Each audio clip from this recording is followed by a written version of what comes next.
I put it in early. I don't know if she did.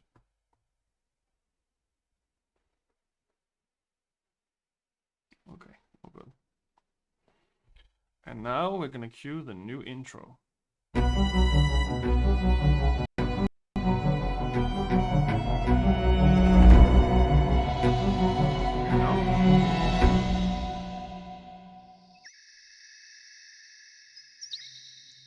John Ordenfall spent his childhood on his family's farm, just south of the Duvet Forest.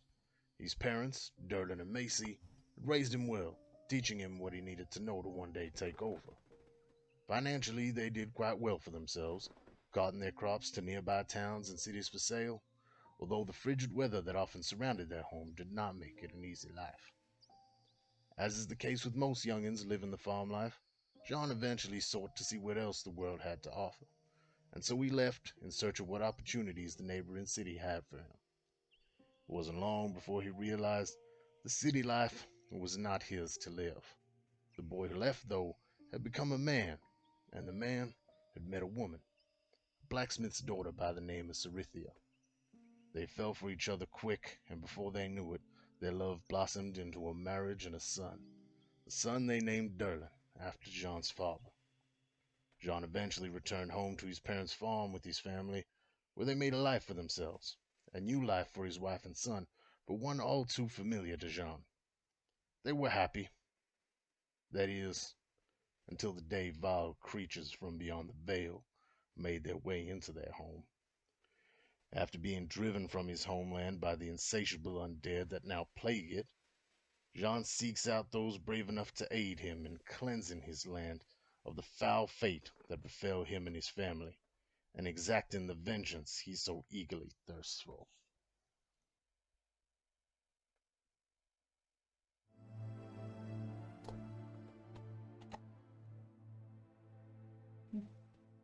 His hat's not really.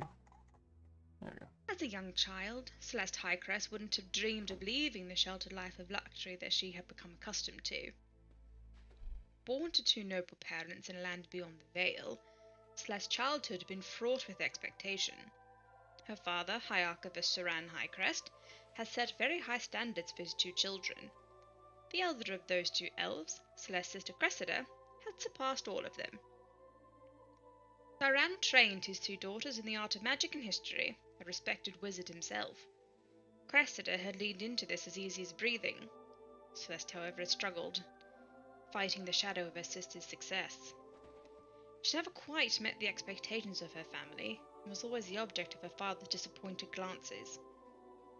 When the sisters came of age, they sat the entrance exam to join their father at the archives, to be mentored under his tutelage, and to be admitted to the sanctum of archives to scribe ancient texts and tomes. Cressida, to no one's surprise, surpassed all expectations and gained entrance. Celeste, however, held true to her long-standing tradition of always being second best, and was rejected. It was rare that one of her status should choose to leave the homeland, but never being able to escape the overshadowing of her sister, the youngest elf decided it was time to break free of her family and forge her own path. I think this one's very much She better remained than here. what we had before. She would always be Cressida's sister, nothing more. So cool. But if she were to leave this place behind, perhaps she could prove herself as her own person. She found her way eventually to a hidden doorway, well. a portal to the material plane, stepped through.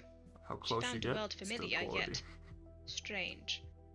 She walked, realizing now that whatever she had left, whatever power, had been left behind her. She boarded the first ship she came across, bound for the kingdom of Quell. Celeste travelled for years, traversing oceans between continents, desperate to find something worthy enough to bring home to her family as a tribute. But eventually the news reached her. When she had crossed into this world, the doorway closed behind her, locking and leaving her stranded, with an entire universe between her and her home and family. And now, Celeste wanders and waits, desperate for answers that will lead her home again.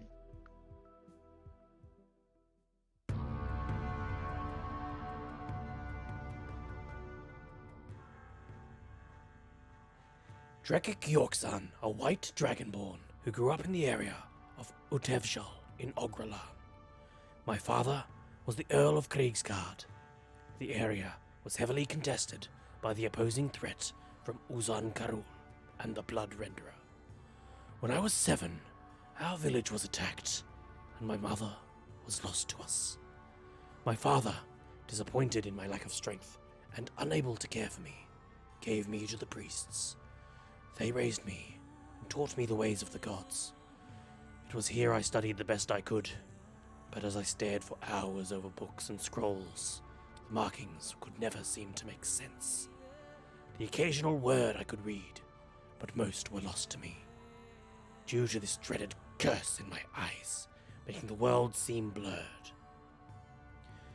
It was only through listening and paying attention to the prayers and the ways of the priests that I was able to memorize the ways, without ever needing to learn to read properly. After 8 years of service, my father returned for me, saying that it was time for me to return and defend my clan. I never liked war. The killing and bloodshed did not appeal to me as it did my father and brother. One night, I tried to make peace with the enemy by healing their wounded and sick, but I was betrayed. It was in this way that the village on the border of Iswalan was run over, and I was banished from my home to walk a path of shame for the rest of my days.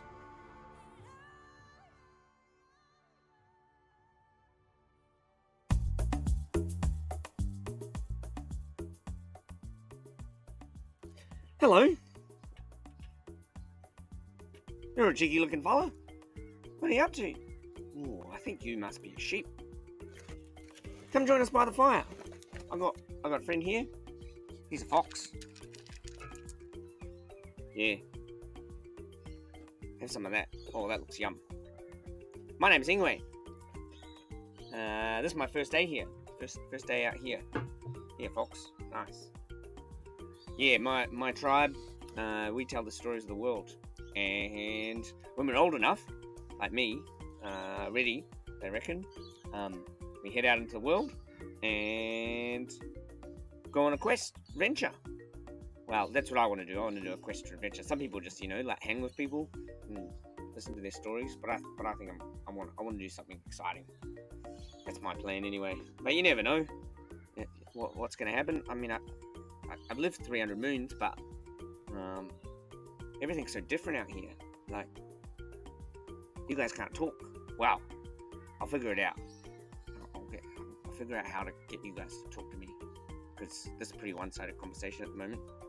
Here, nice. That's one-sided conversation because you're a sheep and you're a fox. Anyway, so as I was saying, we head out into the world and try and find some stories and try and meet some people. Some people like you could be the people, although you're pretty quiet.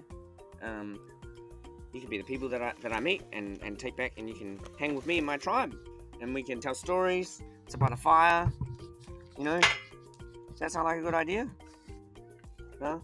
You probably already have someone to hang with. Oh well. Well, you're friendly enough as it is. So, the other thing we got to find is, we've got to get a scar. Some people have, like, emotional scars, but, you know what, I'm real keen to, like, get a cool one, like, on my shoulder, maybe, like a leg scar. Yeah, that'd be good. And then, see how we're going. The magic out here is weird. They did say that it'd be hard. Must be back home, must be the, the elders. They're pretty tight, those guys. Have to be pretty firm on the rules.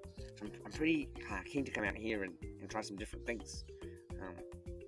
We're allowed to do whatever we want out here in the world. Just whatever takes our fancy. And then be ready when we go home to, be all tight like the elders and follow the rules. Be pretty lawful, be good, that sort of thing. Well, it's been nice chatting to you. Come closer. That's alright. Nice and safe by the fire.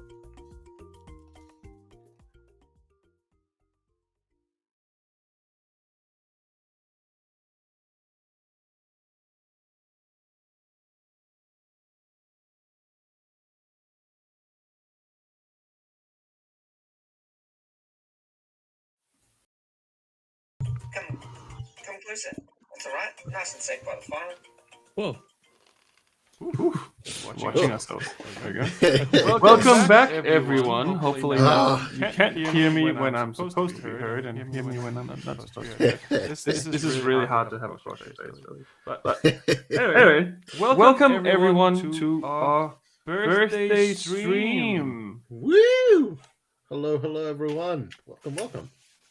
It's gonna be an interesting one today. We have a lot of new information. I think the echo is cancelled by now, I think. That was me. Yeah. No. It was Ingley watching himself. I think it should be fixed now. Like, yeah. Oh, just me. Well, it should be fixed now. It's just because I have so much power within me that I speak double. That's not true. Anyway, welcome back to our very first birthday stream. I guess we're going to have lots of these ones, hopefully. And there's a few announcements. Unfortunately, Laura couldn't join us today. That's very sad.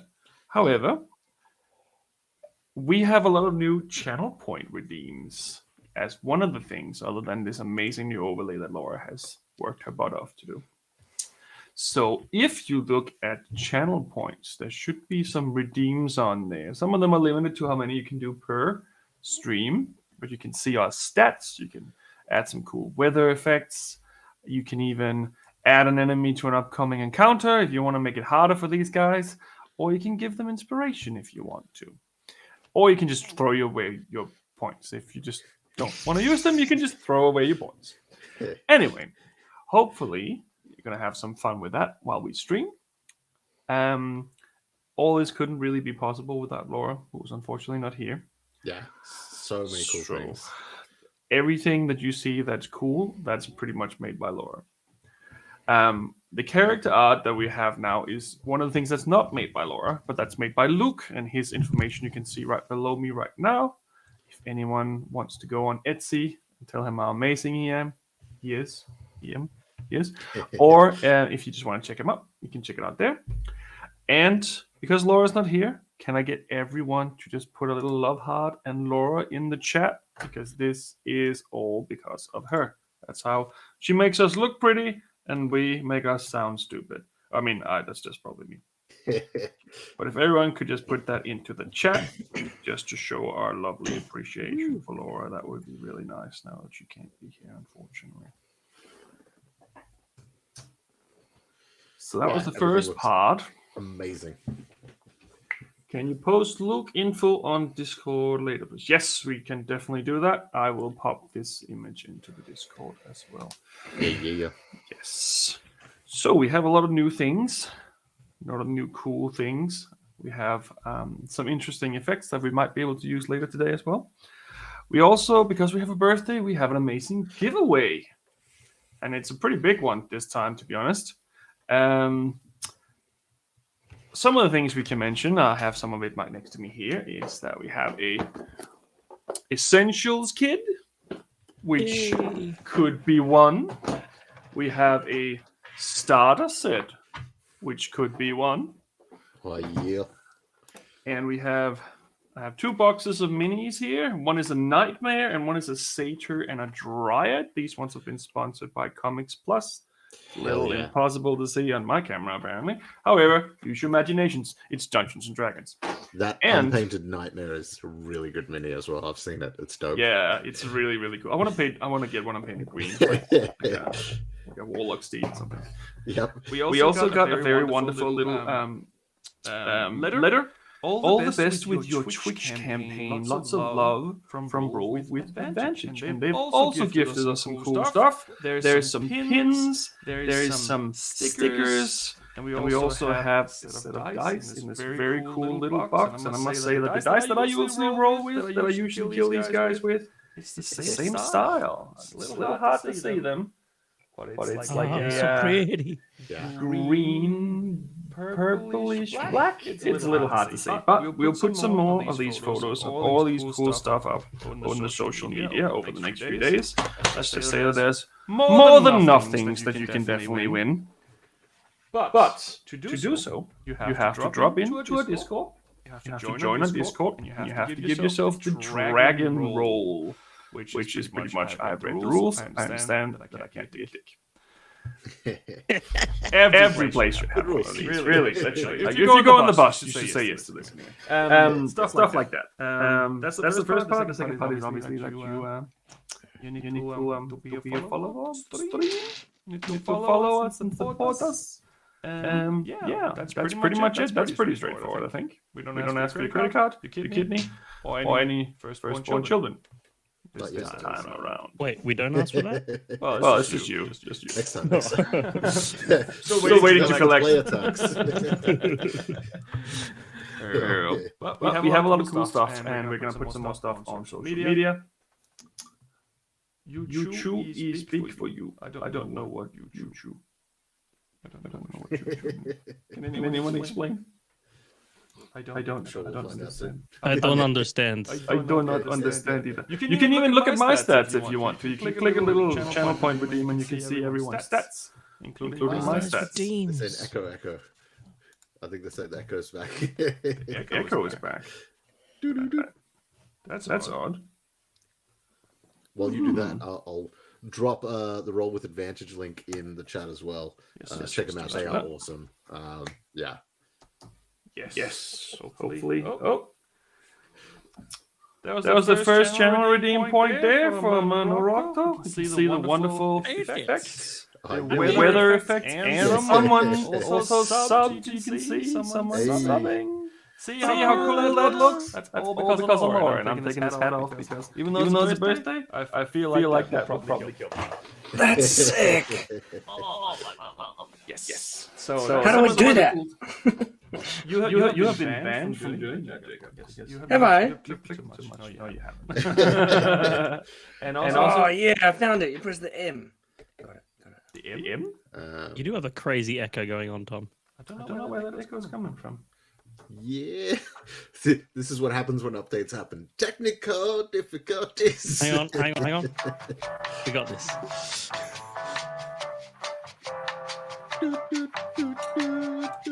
Oh, I see what the problem was. I had the microphone and the camera microphone on at the same time.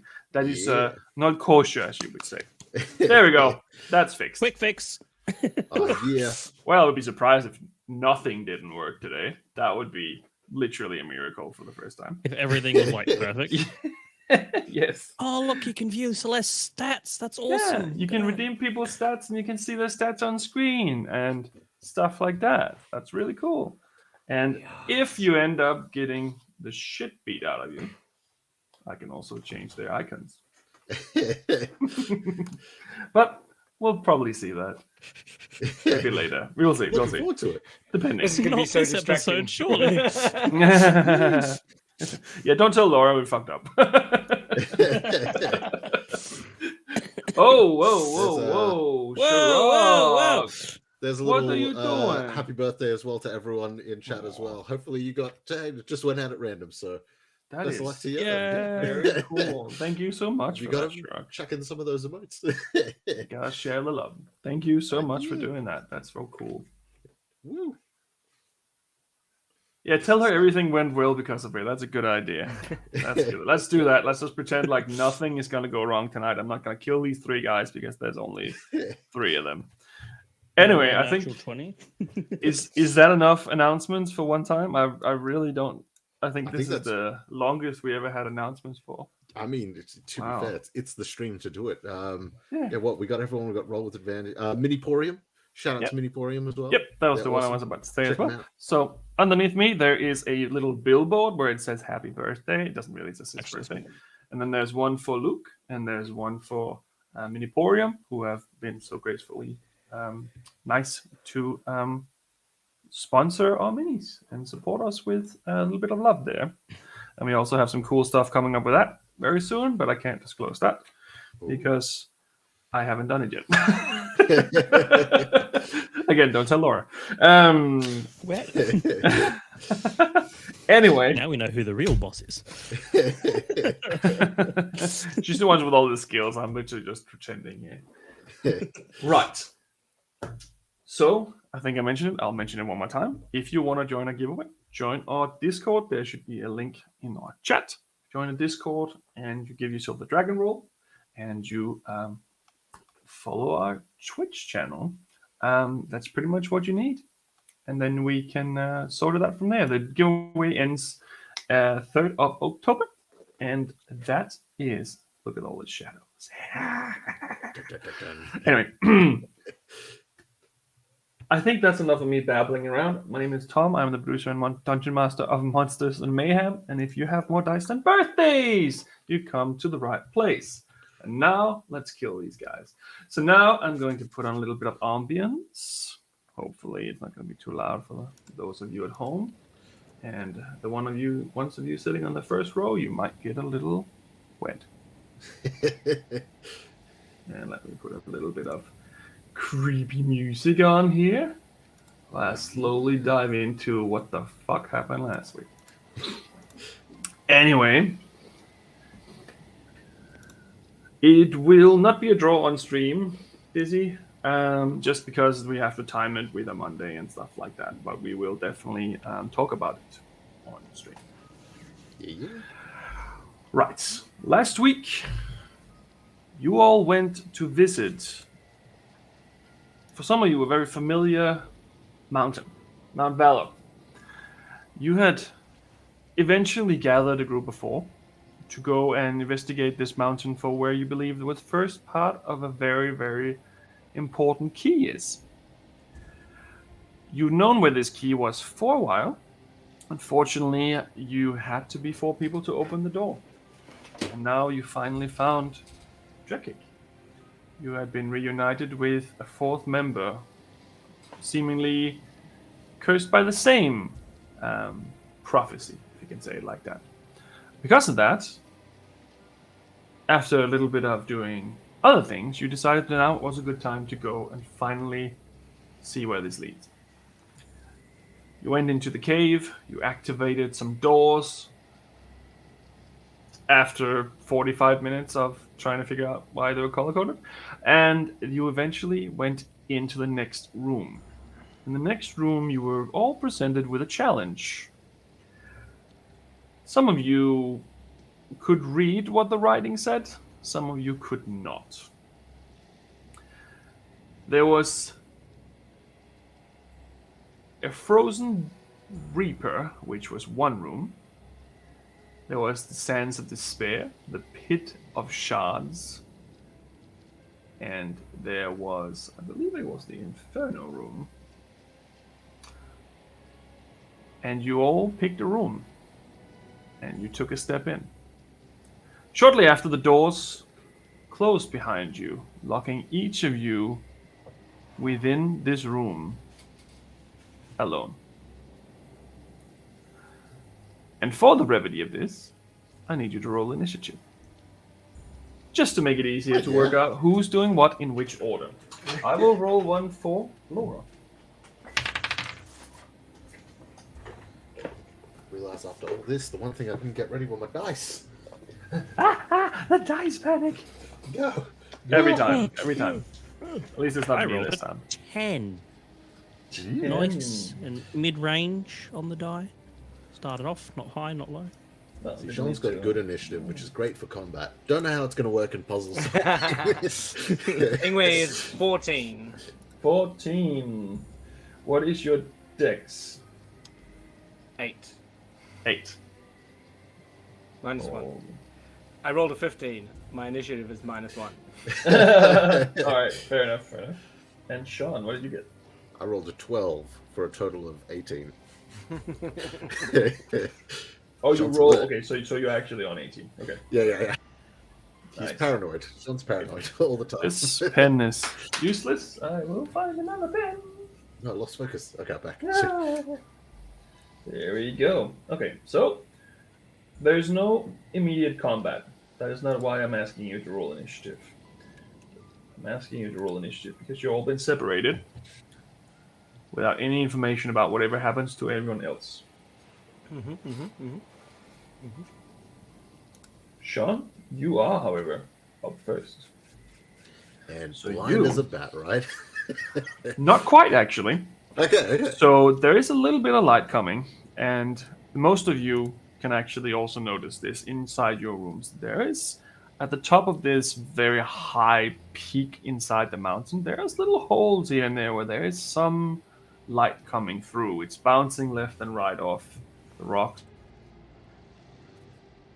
In some places, almost mirror-like. So there is some light in there, but it's definitely not, how should I say, it's not like walking around outside at all. It's definitely something where if someone's hiding in the shadow, you're gonna have a hard time seeing that.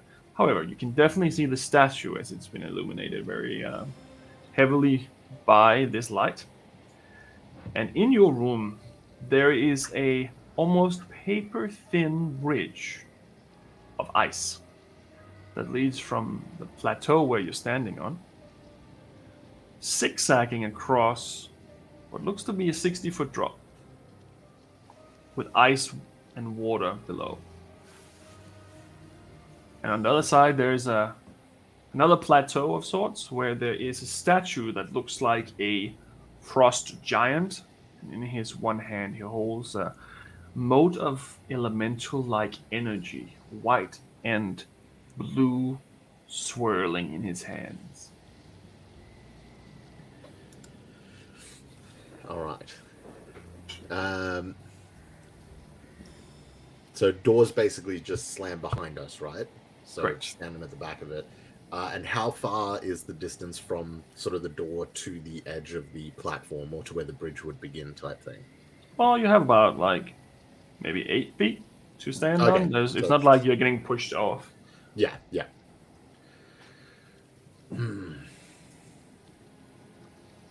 Well, this is a interesting and unique situation.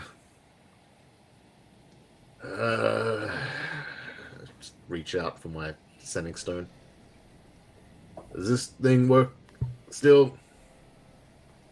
There is no connection. Hello. Oh boy. I'm gonna start very gradually and slowly making my way towards the bridge, keeping an eye on the moat. Is it by chance is it just like glowing, or is it like a swirling ball of energy, or It looks something like to that it's effect? Is it just it's almost like a large marble, but the inside's moving. Like there's Okay. swirling energy inside this, but it's contained within it. okay? All right, John's gonna go over right to the edge of the bridge, put a foot on it, test it, seeing how thin it is, assuming that this should not hold him, but there ain't much other options around here, so I'm just gonna push on that and feel the weight. Strange enough, doesn't seem to give in any way.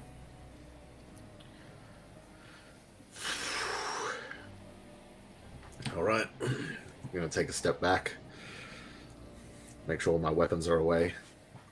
Have I got enough light that I can see the layout of the bridge, like easily enough? Yeah, you can kind of make it out. Like I said, it's not like daylight in there, but you Yeah. can make out shapes and such. And the middle of this room is mostly illuminated. And one of the good functions about having ice is that it reflects light as well. So Yes. Okay. you should be okay. So John chose the right room. Cool. All right. I'm going to go right up against the door. Okay. All right. 1, 2, 3. And John's going to go into a full dash. Just try to run across this bridge. Okay. I need you to make a athletics or acrobatics check, because this is slippery as hell. Sweet. Difference of 1. Let's go. Athletics. 11. Okay. Classic John. 60-foot drop. It seems to go according to plan to begin with, but then this bridge kind of takes a turn. It's not a straight line. It's not a straight line at all. It's more of a wiggle kind of line, wiggly line, and you have just got an inspiration, by the way. Just if you didn't see it. I'm gonna need it. However, you have already fallen off. So,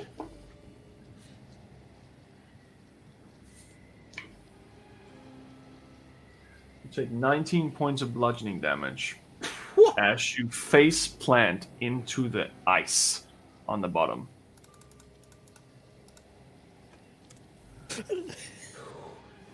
Classic, Sean. Sean's at it again. And you get up and you can just see like this nerve has just been pinched in your eye and it's just like blinking and constantly making it hard to see. And then after a little bit, it kind of even itself out, and you just feel like blood just trickling down your lip after the impact. That did not go to plan. Oh boy. Shit. Alright. Ain't got many other options. Out come the hand axes. Just make my way over to the edge of the wall. Just make sure my shoulder's in place. And then I'm going to attempt to start climbing it using the hand axes. Okay, we'll get to that in a moment. Sweet. Next up, we have Ingwe. So, Ingwe, you're now standing in a room with also an 8-foot plateau or such you're standing on. The rest of the room seems to be covered in sand. And there seems to be kind of steps in this sand that leads up to another plateau where there is a statue of a large snake. And this snake has one eye that is giving off similar energy. It's like a smooth marble-like surface, and it has like purple-like energy swirling within the eye.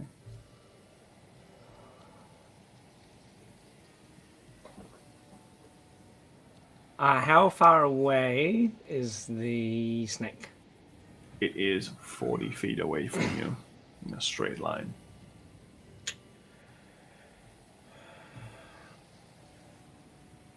What a weird place. I'm going to cast Mage Hand. Mhm. And just like rummage in the sand around, like not on the path that I'm going. Like I'm not trying to like find the path. I'm trying to find the things that are going to jump out at me. Go, bah! Okay, make an investigation check.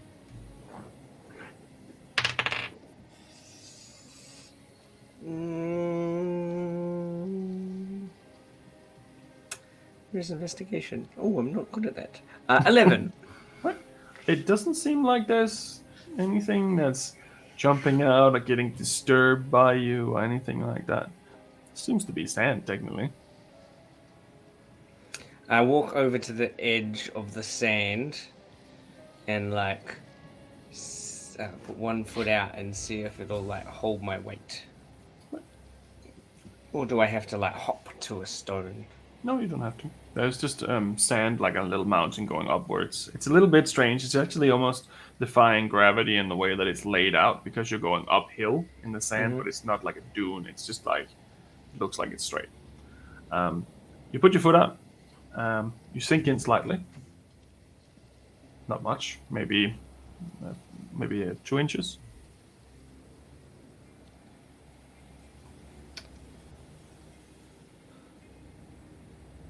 I pull out my sending stone.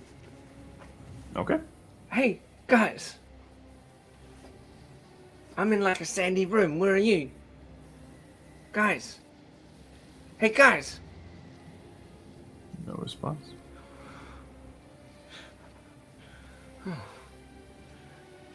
I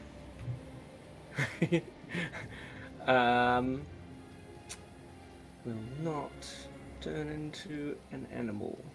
I will gingerly walk 10 feet forward. Okay. You walk in and you take 10 feet. You sink in a little bit more here and there. It's a little uneven in that sense. One place you go into your ankle, one place to your knee, but you seem to kind of find your footing a little bit, but you're still not quite there. You're only like 10 feet into the room, and you probably have another 30 feet to go or so. I try to use the mage hand to firstly gain the attention of the snake. Okay. So the snake itself is a statue, and it does not seem to react to the hand. Now I try and touch it, shove it. It does not have any effect. You can definitely see it's hitting. You can hear the sound of a hand moving across the surface, but there's no reaction to that. I continue to walk towards the snake. Right. I need you to make a strength check. I do not turn into an enemy with very strong strength, and I rolled a natural one. Whee! Birthday stream, 1 year. You feel like this is weird, but it's okay, and you take a few more steps, and then suddenly you realize your foot's stuck, and you're slowly sinking. And you try to pull your foot out, but it's just not coming out.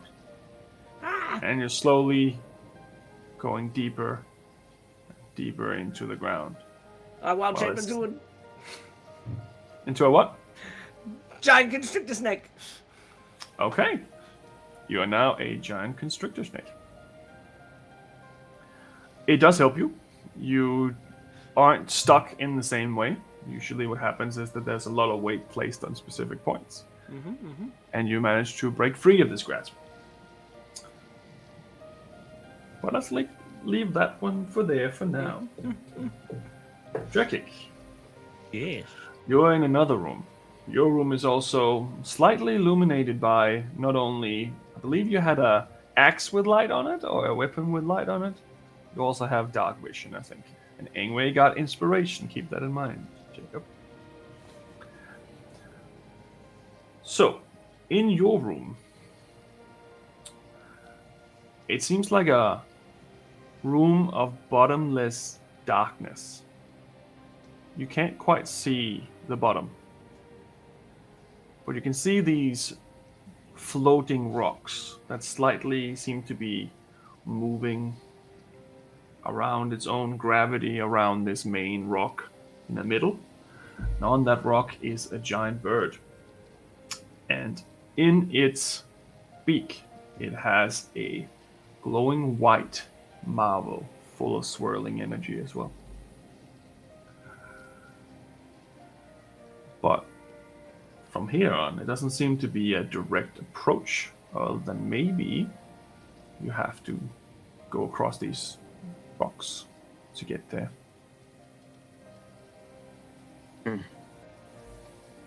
He's just going to turn around and knock on the door. No? Well, No sound. It doesn't even echo when you do so. what a weird cave. Right. Okay,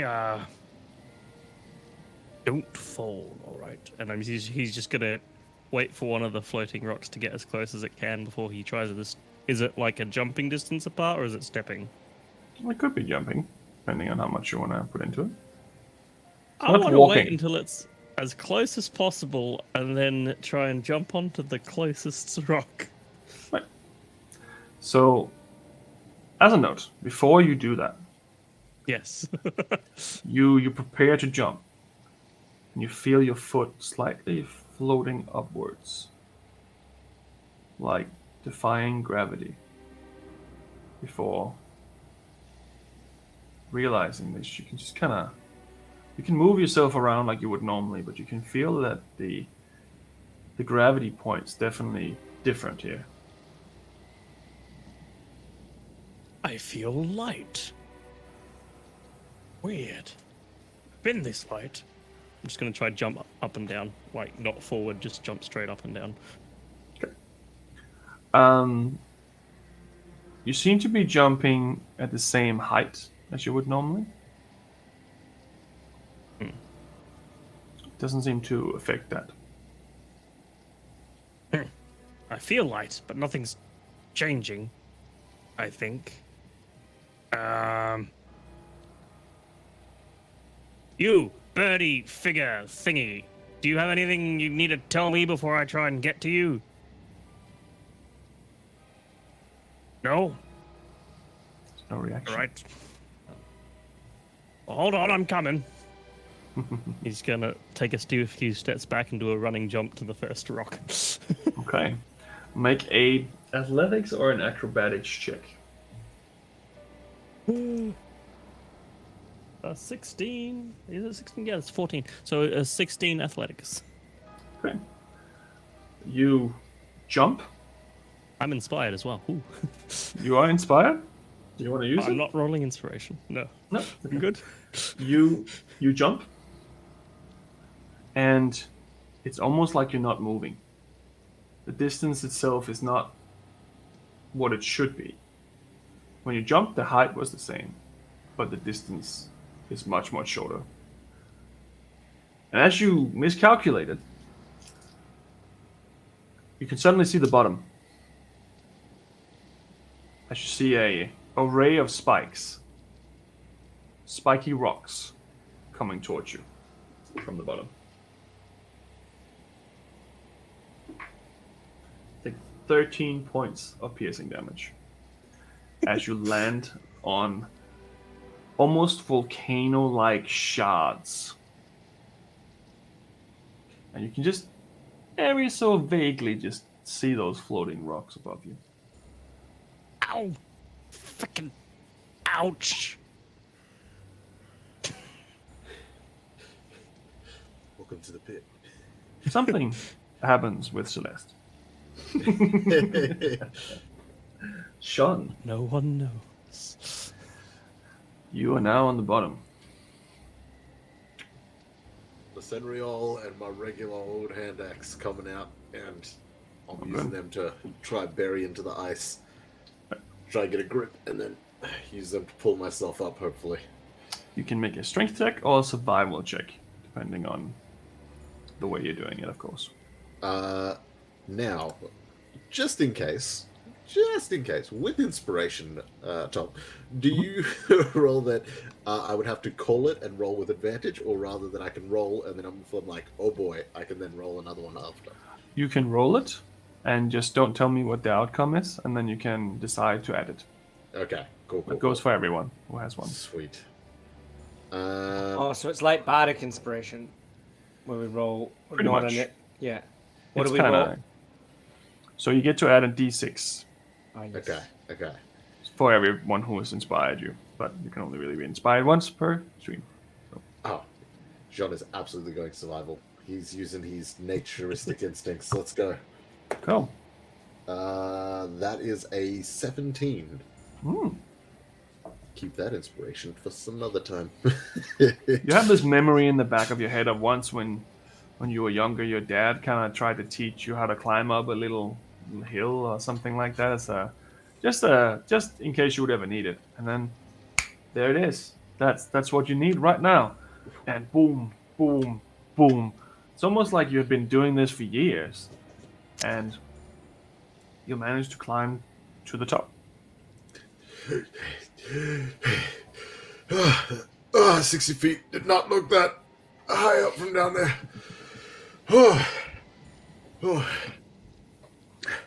All right. I should have checked which side I climbed up on from the bottom. Oh, boy. Well, now that you're up there, you do notice that there is actually a set of stairs on the back side of this thing going down. But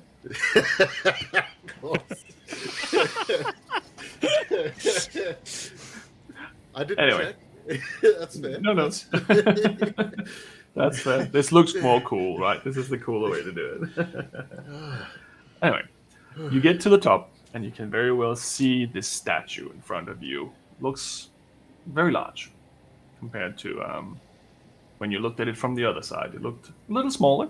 Now that you're standing close to it, it looks like it's towering above you. It's taller than Ingwe. It's taller than you. It's probably 1.5 Ingwe in height. It's pretty big. Yeah.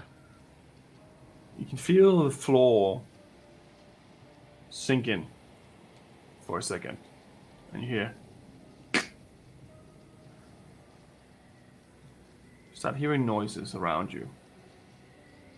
Like echoes in this room. To begin with, you're not quite sure where they're coming from. You just hear... Then it becomes laughter. Then it becomes warm conversations. You start pinpointing the voices. Cerithia. It's Derlin. It's your father. It's conversations that you've had. It's moments in time. It's Derlin's first step. It's a conversation between you and Cerithia about having a child. It's memories. It's your memories. And they seem to grow in volume. At the same time, as the floor sinks in, the statue moves. It takes one step forward and looks down on you. And which languages do you speak again? Common, Dwarvish, and Orc. Right. So what you hear is... Shit,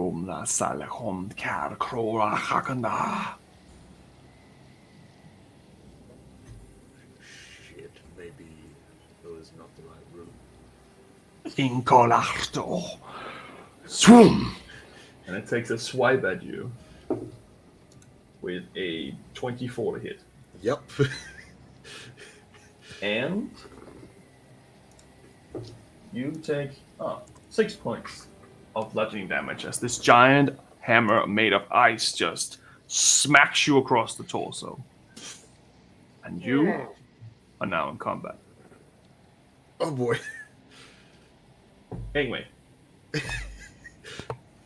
You manage to slither across the obstacle with no problem. And you can easily make it to where the statue is.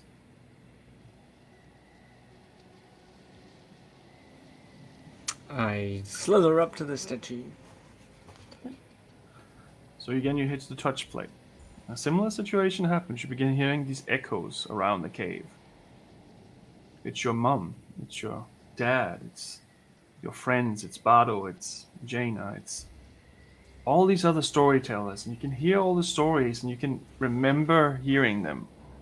And they just builds up in volumes around you to become this cacophony of memories.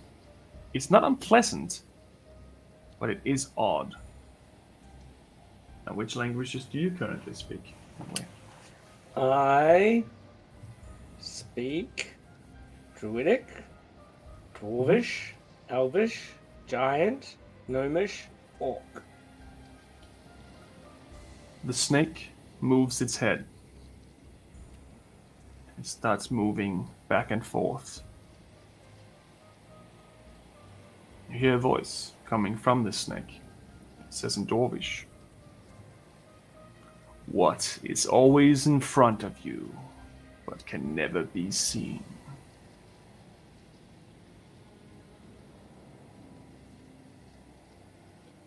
What is always in front of you, but can never be seen? Time.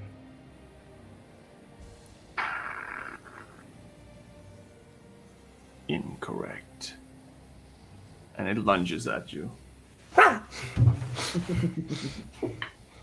With a natural 1, it lands in the sand behind you, completely missing you, but it's now withering around for a second attack.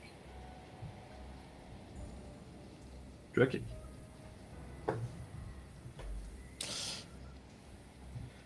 You're now finding yourself in the middle of these rocks, very spiky rocks to add. Yep. Do I see a way up? You can make an investigation check. Not investigation. 13 plus, oh no, minus 1, 12. That's not too hard to see because you do have a little bit of light. There is a rope hanging there that you can use to potentially go up. I will climb the rope. It's not too hard to do. You've done it before. You enter the platform at the top. And again, it sinks in slightly. Just an inch. This bird in front of you opens its wings, and both wings become like razor-sharp axes. And its beak flips into 3. Almost like swords. Which languages do you speak? Common, Draconic, Gnomish, and Orc. You hear? Umdragerna bolgarhaira.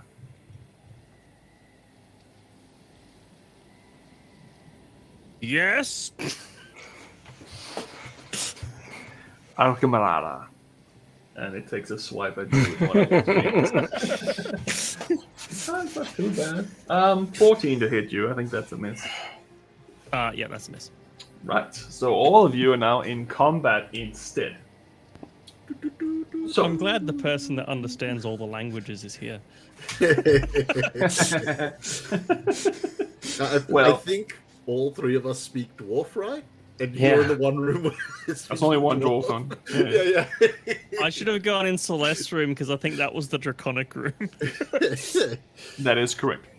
Anyway, top of the round, Sean. It is now your turn in combat.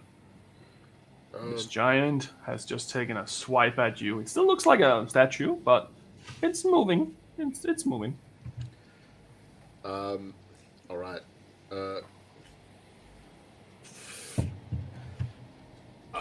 Fuck, must be some kind of guardian. Sean's gonna just duck down, and he's just going unarmed strikes to start, and he's gonna test out what that crystal is like against stone, and he's gonna cock back and just come in with a haymaker over the side and try hit him right in the knee. Okay. Go for it. Huzzah! Good roll. That is a dirty 20. That would definitely hit. Woo! Don't think there's any problem there. Nope, that definitely hits. And he's using it as a shield arm too, so it's his Right, just keep not it in mind. fully unarmed attack, so it is a D6 instead of a D8. Yep. But I rolled max. 8 bludgeoning damage. 8 bludgeoning damage. Yep, all good. Should have raged So first. you crack it, and you can see little cracks in the stone start appearing. Not big, but you definitely heard it. Holy hell, this thing's cool. Let's go. Going into a rage bonus action. Rage. Attack. And There we go. hooah! Hooah! Whoa. Yeah. Make you dizzy. Inspiration. D6, right? Yep. Okay. That is a total with the D6 of 13? Just 12. hits. 12, sorry. 12. You just graze it. It just hits and graze across the side of it. Unfortunately, no joy. But you can feel that was close. And I cock my arm back. And fuck it. Not second win. He's gonna go straight into an action search. Joe Another fucking 2 attacks. searching Ben. Yep. Just going for it. Go for it. Oh, damn it. No. This is the Sean we know. 9. You take a swipe, but it moves out of the way. After being hit the first time, it keeps its distance a little bit. Shit. Jean's gonna lean back, pull out his axe, swing it over into his grip.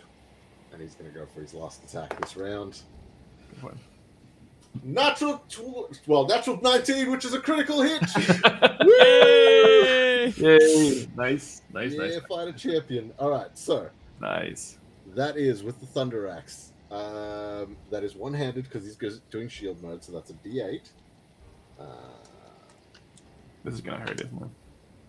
So that is 5 plus 2, 7 slashing damage. No, 9 slashing damage because he's raging, so it's an extra 2. And then, or 20 for lightning. That is 9 lightning damage. 9 lightning damage. You have to roll. This isn't your special axe, is it? Yeah. Yes. Oh, it is. Yeah. Yes. So you rolled the extra damage for the lightning. That became Yes, lightning. yeah. All Yeah. right. 26 points of damage in one hit, pretty much. Or, well, 3 hits, I guess. Yeah. It you hit it, and you can see parts of its shoulders and part of its chest plates kind of crumble and fall off. You can just see just hits the ground and kind of fall down into this very, very deep canyon around you. But it's still standing. Okay. And then I'm going to use my movement. I'm not going to move away from it, but I'm going to keep adjacent to it, and I'm going to try to turn my back away from the cliff behind me and try come either to the side of it, or if I've got enough movement, go around to the back of it and try to turn its back towards the pit.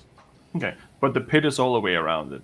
So this is like it's a pillar in the middle, Gotcha. and then there's you on top. So it doesn't really Okay. matter which way you go. The only difference is you can turn your back to the bridge that you came over. Yes, okay. In that case, I will... Okay, I'll try keep the bridge at my rear. Right. If I can stay within melee, but yeah, keep the bridge at my rear. All good. Duly noted. Sweet. Alrighty. That is you. Next up, it is the bird's turn. So the bird is going to do something with you, Drakik. With Starts- me. Oh, that's lovely. Flying, starts levitating in the air.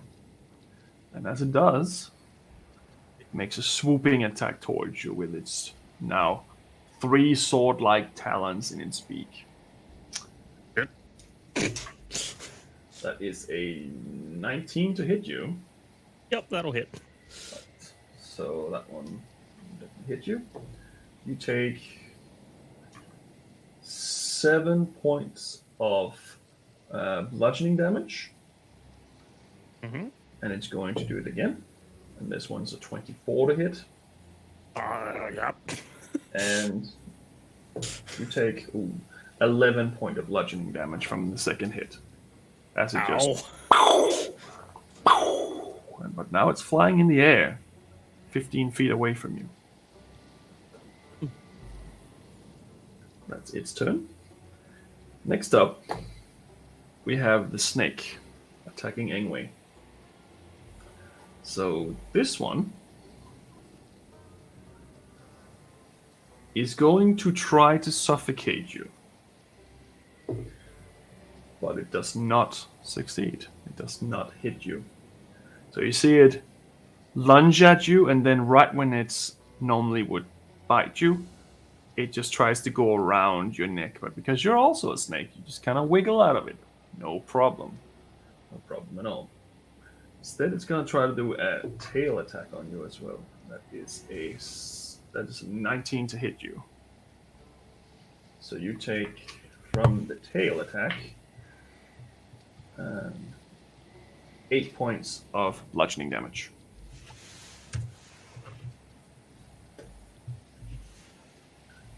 And that's its turn, and now it is Ingway's turn. Can I know you said you missed because you rolled real low.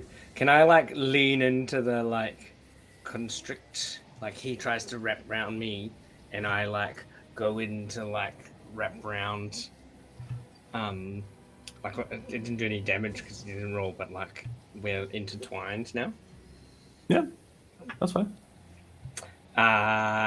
And so I'm going to use my action to take the dodge action to, like, It's a disadvantage towards you. if he tries to constrict me, I'm just, like, gonna move like we're dancing together, like dancing snakes. Okay. And I'm going to telepathically say, "Oh, but wait, but I was right. I need to be more specific. Can I have another go? Can you even understand me? Did I not answer in Dwarvish? Is that the problem? Damn it." And I'm going to use my action to do that. That's very fair. It is time. It's the future. Well, Right, but not specific enough. something else happens somewhere else, and you can hear a fiery roar from another room somewhere. Celeste has got this. He's fine. Celeste Tricky. Thompson's character. Jackie, you're up. Oh, I'm up. Fucking bloody bird. And he's just going to look at the bird and he's just going to clap his hands together and he's going to cast Shatter. Okay. So that's normally something you cast on a object or a place, isn't it? Shatter? Yep. Isn't that It's normally like on an a area of effect. Oh, it is an area from effect. a point, I don't know why I from a always. point of my choice. Yep. No problem. Yeah. And you need to make a 15 Constitution save. That's gonna be an interesting one. Let's see if I can. Do I even have a chance? No. If they're constructs, doesn't it disadvantage? Or is it double damage? It is disadvantage and double damage, I think. They're like... So It's like the robot killer. that's lucky. First one was a pass, the second one is not. What is your damage? My damage is because I'm using my feature of Divine Inspiration to just make max damage. So that's 40 damage because I cast it at 4th level. So double damage makes that 80. Well. So it hits you, it swoops down and hits you, and you're like, stupid bloody bird! And the whole room just gets covered in little pebbles as this thing just gets atomized in front of you. And right as you're like, whoa, that was cool, they start gathering slowly back into a mist and then into a solid form. And the bird is standing in front of you on this plateau. And it bows its head and lets go of the marble. I can understand him now. No. Oh. It just bows its head and lets go of the marble. Oh. Thank you. Are you going to attack me again? Doesn't react to anything you say, but it moves back up onto the pillar and assumes its original form. For now, you're out of combat. Ice Giant, however, is not out of combat, and he is going to try to attack Sean. But this time he's going to do something a little different. This time... Why can I not find the right one when I look at it? Here we go. I need you to make a Dex save, Sean. I was about to say make me as a joke, but I realized you are literally making me, so... That was my request. Dex save. Whew! That is a spicy 3 is what that is. Right. So, you're moving around, you're getting prepared for the next attack, but then suddenly you can see the ice underneath your feet is starting to form. And then suddenly, this large ice pillar just shoots out of the ground underneath you and throws you into the air. Normally that wouldn't be a problem, except there's some pretty sharp edges on the roof. So,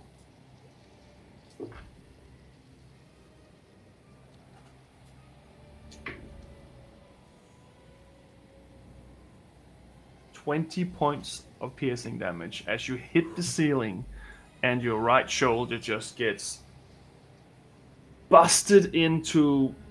You're not quite sure if it was a sharp object or a blunt object. You kind of lost feeling in your shoulder. And as you fall back down and you land on this platform again, you can feel as a piece of stones lodged inside your shoulder.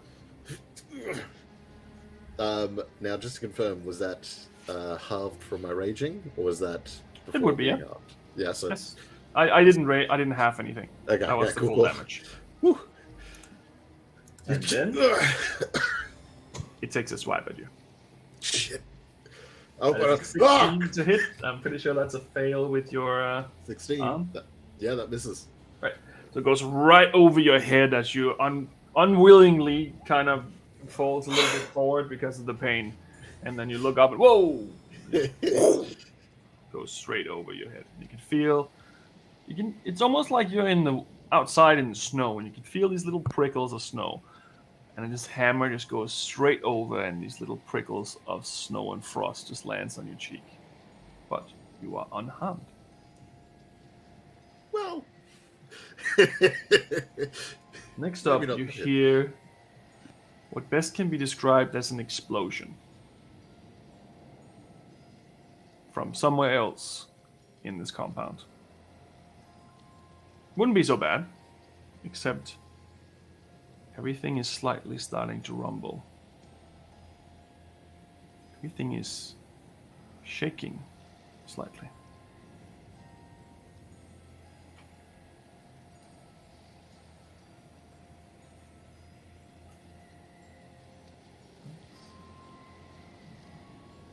Sean, you're up.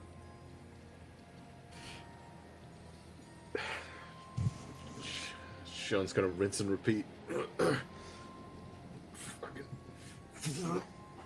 Go straight for the kneecap. Go for it. Trying to drop this thing down, bring it to his level. That is an 18 to hit. Hits. Alright, which yields. Wait, that is a D8, 8. Oh no, where's my 8s? There's my 8s. Whew.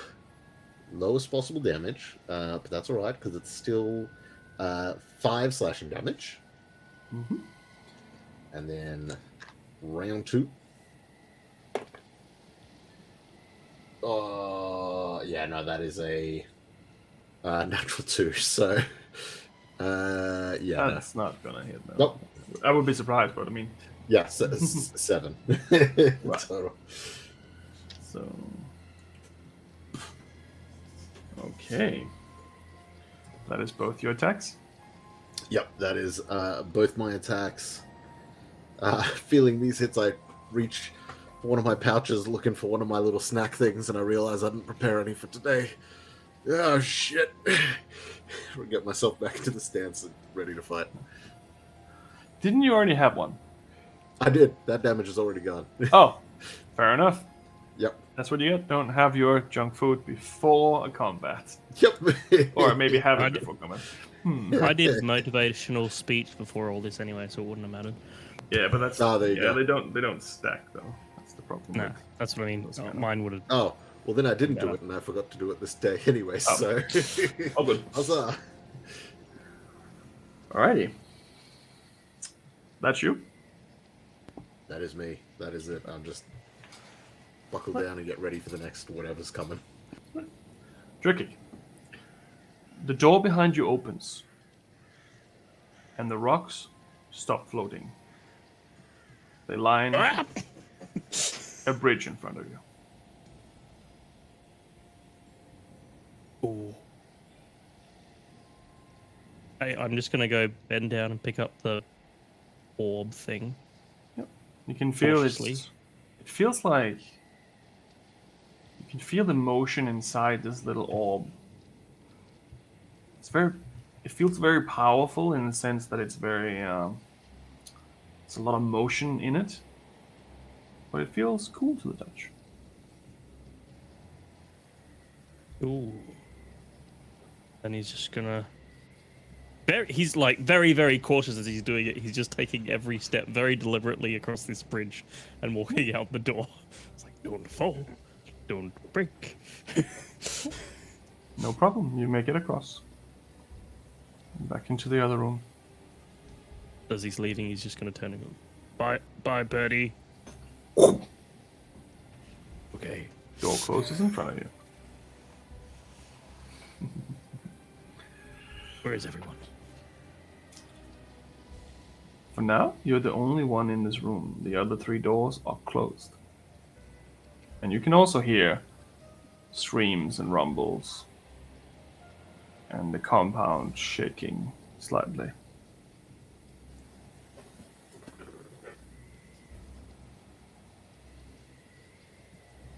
Next up, we have the snake. The snake is going to once again try to do the same thing with you, Ingwe. Try to strangle the living shit out of you. With disadvantage, that is a... Where is 5, 15 plus 19? 12 is the snake's AC, so So it definitely hits you. definitely hits. So...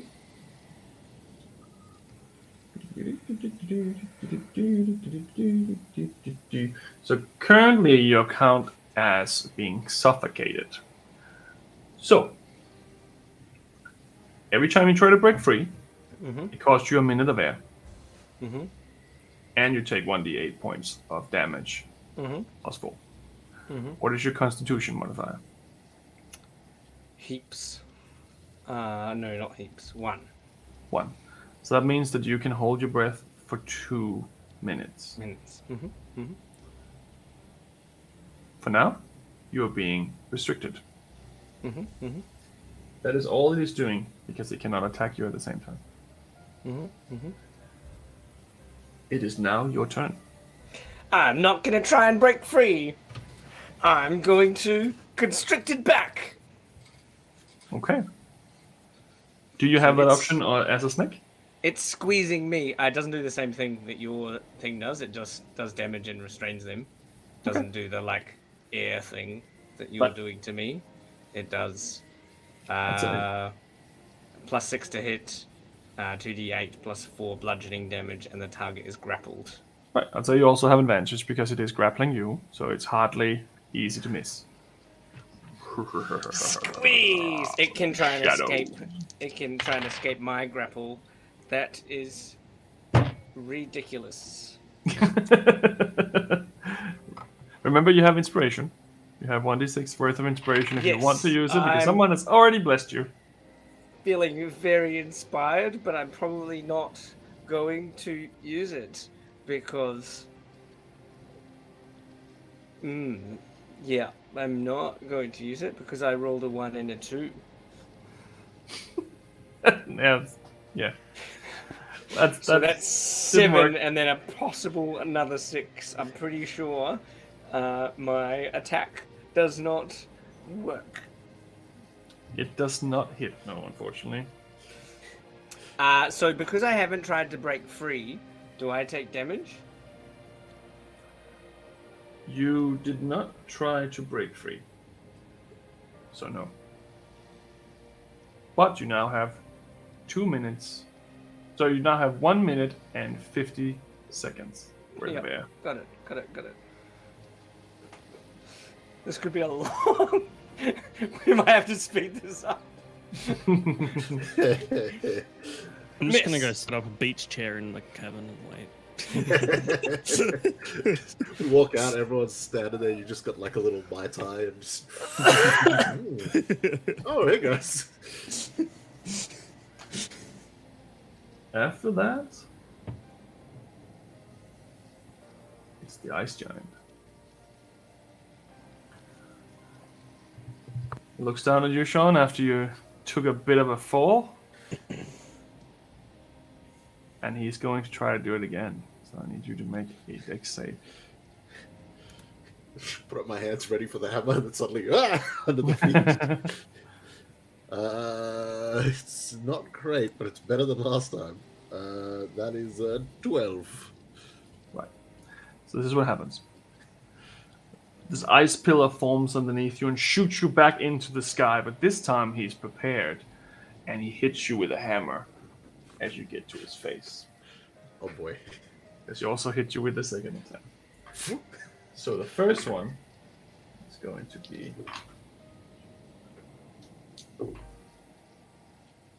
14 points of bludgeoning damage as you shoot up into the air, hit the ceiling, and on the way down, you take another 14 points of bludgeoning damage as he splatters you across the room. So 14 total halved, right? Because it was 28 total. Yes. Okay. Oh, thank you, Rage. That was a lucky choice. Should we change your picture to that injured one yet? So, in theory, what anyone would have seen would have been the pillar shoots you up. You get hit. Oh, sorry. The pillar shoots you up. You hit the ceiling, come down, get hit by the hammer, hit the wall, and land on the platform.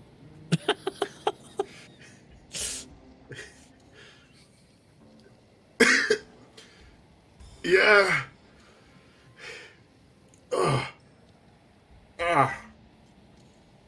I know it's still there. I'll get you right back. Ready myself. Right. The rumbling commences and becomes stronger. Whatever is happening seems to be shaking the entire mountain right now.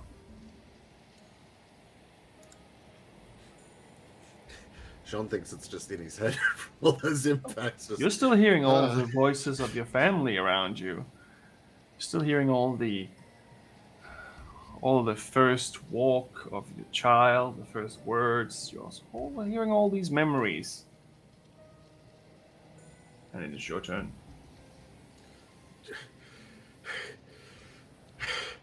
The hell do you want? Just run over. Go for it. Yeah. So blood streaks down your beard onto your armor. First attack. Wing and a miss. That is a 9. Unfortunately, that one is wide. Come back around the other way. Nat 20! Wow, that's twice in the same combat. Whoa. Who is Should this, I Sean? just hang on? Who is this, Sean? I'll just He's redeem definitely this, fine. cancel that crit. Redeem, yeah. It doesn't work backwards. Also, you have to specify whose crit you're canceling. Yes, that's definitely a hit. Yeah, alright. And with your Thunder Axe as well. Yeah, yep. So that is a 9 slashing damage. And 19 lightning damage. You hit it with the axe, and it takes a step forward and almost pushes through your hit, and it raises its hammer to kill you. And it just breaks. You just see it shatters.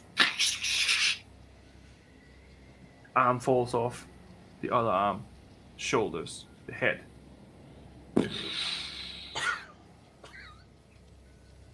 And then it regathers slowly into this mist. It turns back into this giant. Kneels down and hands you the orb.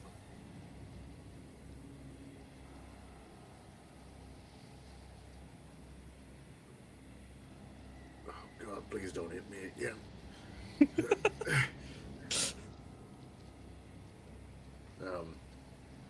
Closes its hand, and it takes 2 steps backwards and assume the position it had when you came in, almost frozen in time.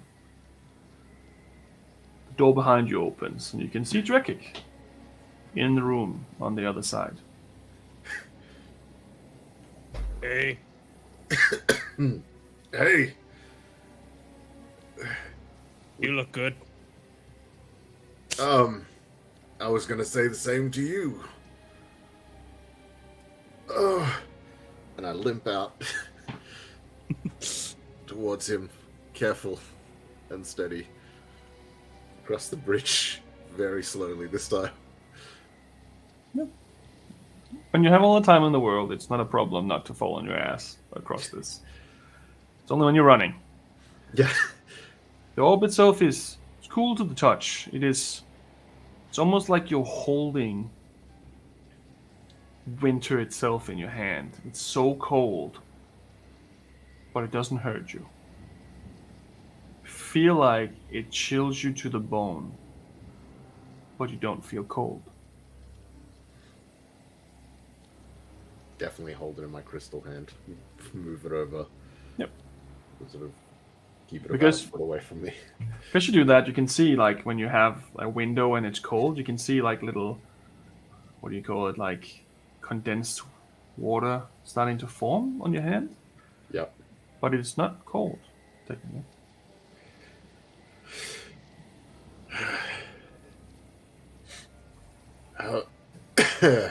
How'd you go with your thing? I mean, it hit me a couple times, but I just clapped my hands and it disappeared. That sounds I got nice. this pretty thing. Yep. Cheers. When the door closes behind you. Oh, fucking this place. Look to the other doors.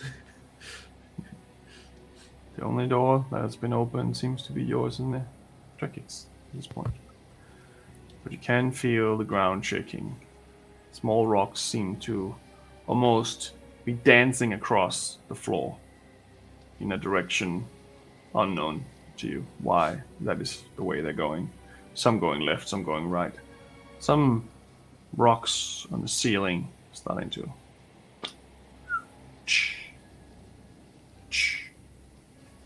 here and there seems to be growing. Anyway, the snake is going to try to strangle you harder. I need you to make a strength check. Safe word is banana. Wrong DM, wrong DM.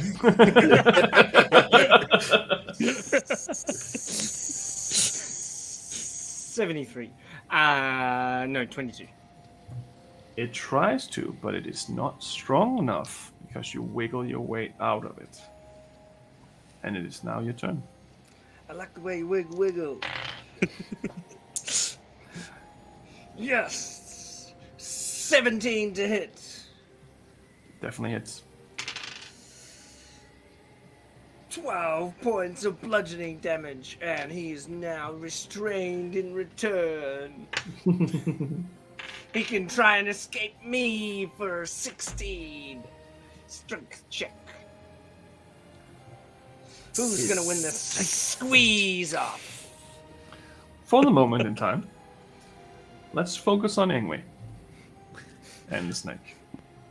The snake will once again try to do the same thing. This one is a 24. Hits! I need you to roll a d4. D4. 2. You lose 2 minutes worth of air. Ah! I'm And suffocating. that means that you are taking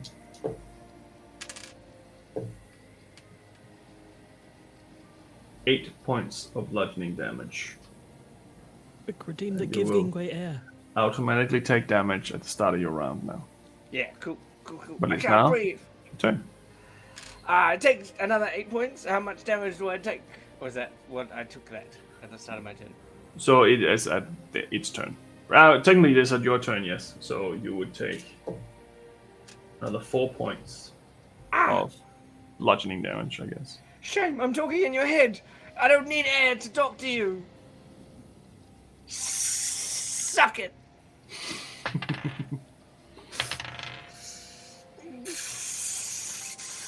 $14 to hit. Hits. Gah!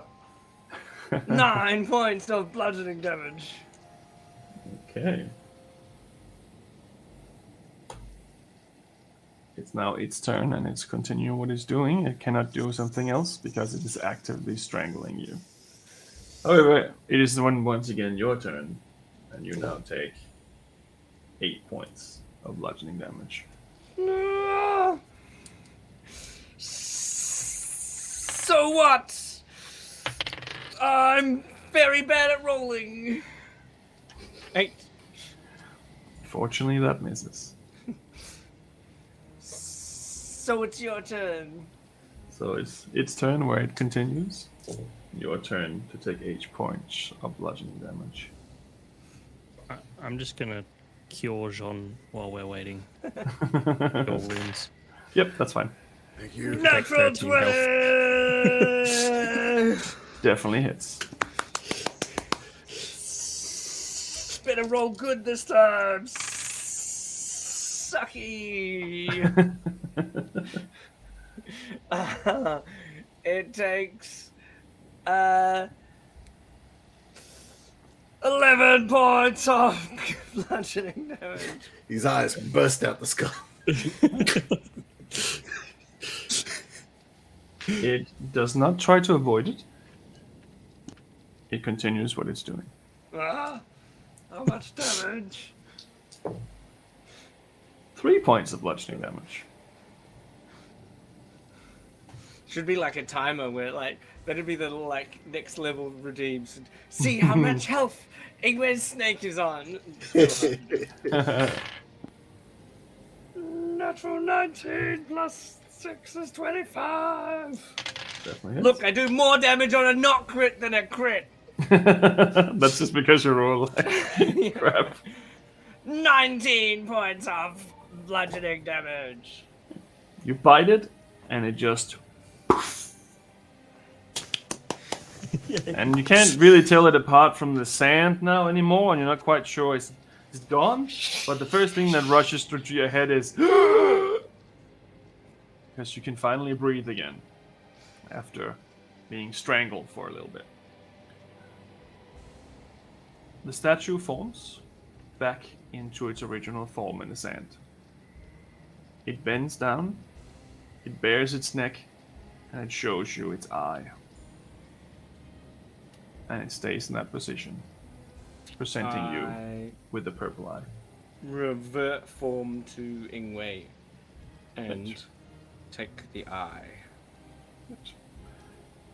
It feels slightly warm to the touch, but you feel calm as well, holding this. Snake withers backwards, back onto the pedestal, and assumes its position. The door behind you opens. You can see Sean and Drekik.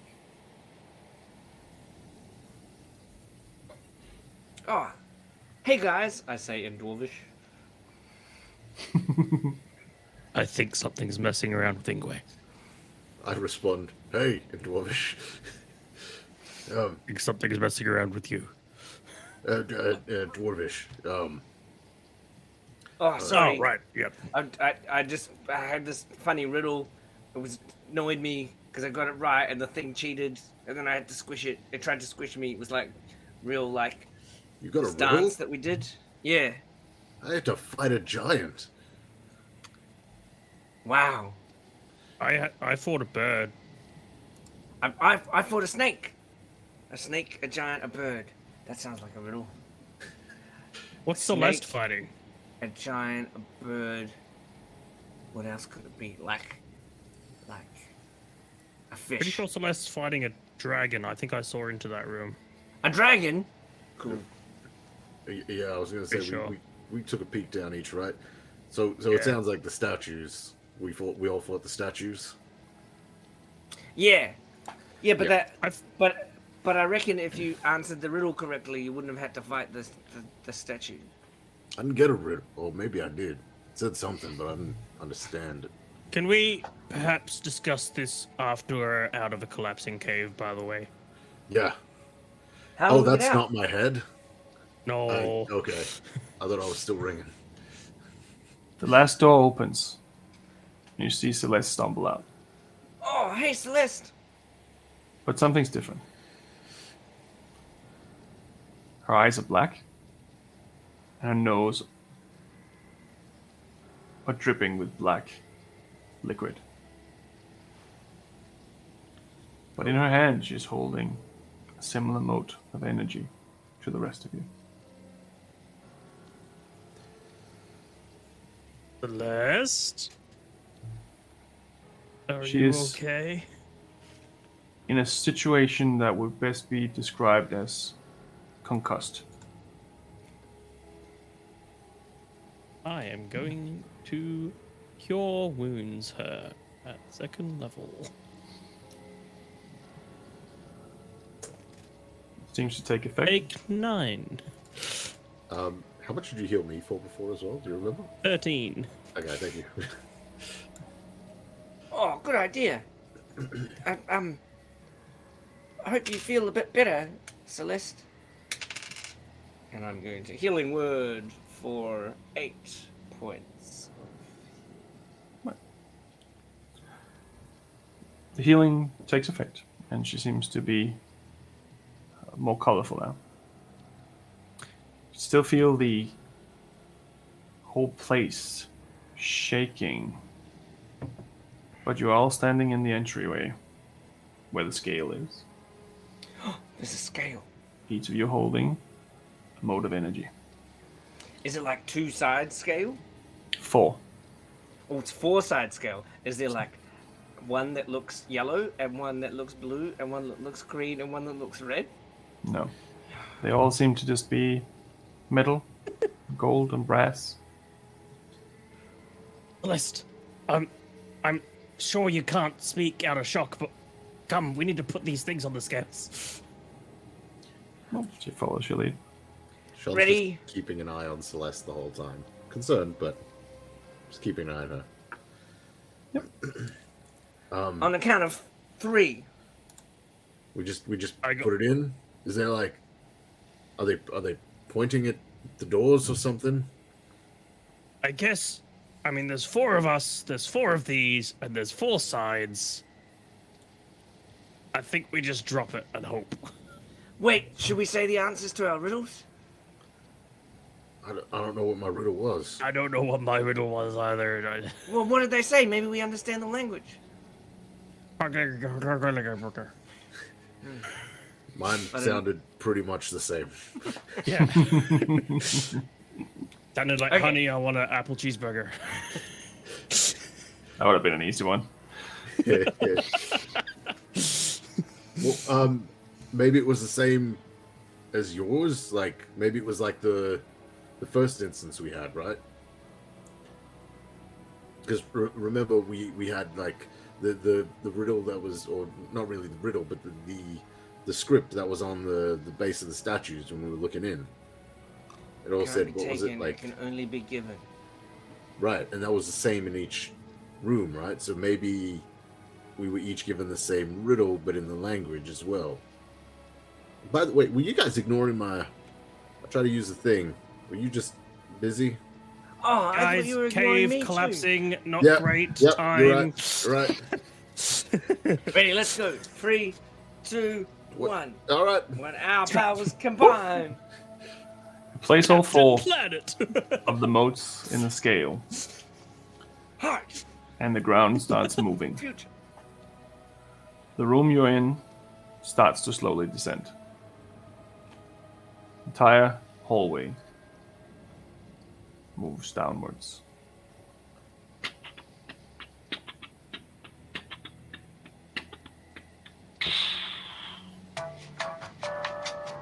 Maybe 100 feet. On the bottom, there's nothing. There's a carved out square compartment in the wall with a chest.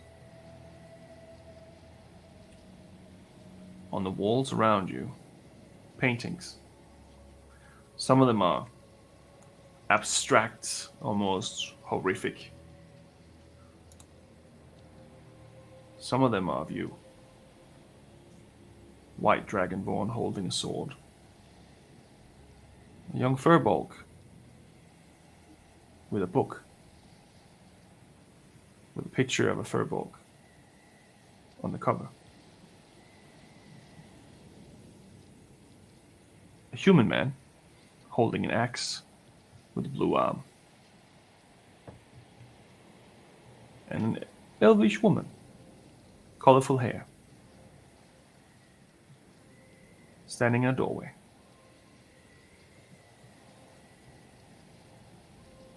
Seems your journey had been anticipated. Around you, you can feel this place is getting warmer. It's definitely gone up a few degrees since you came out of your rooms. And you can kind of feel this smell of sulfur burn your nostrils.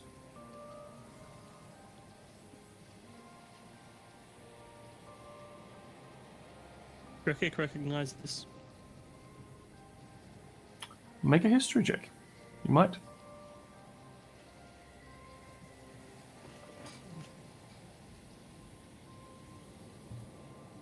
"13. You smelled something like this before. Long time ago, you went on a journey with some of your peers when you were younger. One of the places you went to was a volcano. This sulfur smell mixed with the soot. You're inside a volcano. Guys, whatever we're gonna do here, we better do it quick. I think we're in a volcano. Oh, that's what that smell is. I heard of these. I never been in one. And he's gonna take off his fur coat and swing it over his shoulder and be like, "It's getting hot, guys." So take off all your clothes. I'm gonna take my clothes off. I'm gonna give advantage on that roll. Oh yeah, boy. My next persuasion roll will be lit. I'm not getting hot. I'm gonna leave my clothes on. All right. The hell is with the painting, drawing things on the door? No Yeah, way it's like- someone predicted that, like, us four would be here or I think looking it's like this. I think it's like an image, like in Valentina's house. They had some stuff. Like I think, must be I reckon it's the tattoos. I reckon it's linked, right? Like that's why you're here. Everyone make a dexterity saving throw. Okay. What is that? Dexterity save. I picked up my dice that was a nat 20 before, and I rolled it, and I got another freaking nat 20. There you go. Wow. Yes. Holy shit. Cancel that guy. Yeah. So No, guys, it's cool. Sean's good. Anyway, 4. that's not so good. I beat your 4. I got a 3. Right. So while you're having this conversation, Sean, you notice a shadow moving. And you prepare yourself for a fight, but then you realize it's not a creature. It's a piece of the ceiling. And it goes right down and smacks the both of you on the head. You Ow. take 20 points of bludgeoning damage from the impact. And you can see other rocks. My head. Shit, you all alright? Yeah. I have a headache. How do we get out of here? What are we doing? Where's the book? I the run door. over to the chest. Okay. Sean's running to the paintings. He's gonna try to remove them.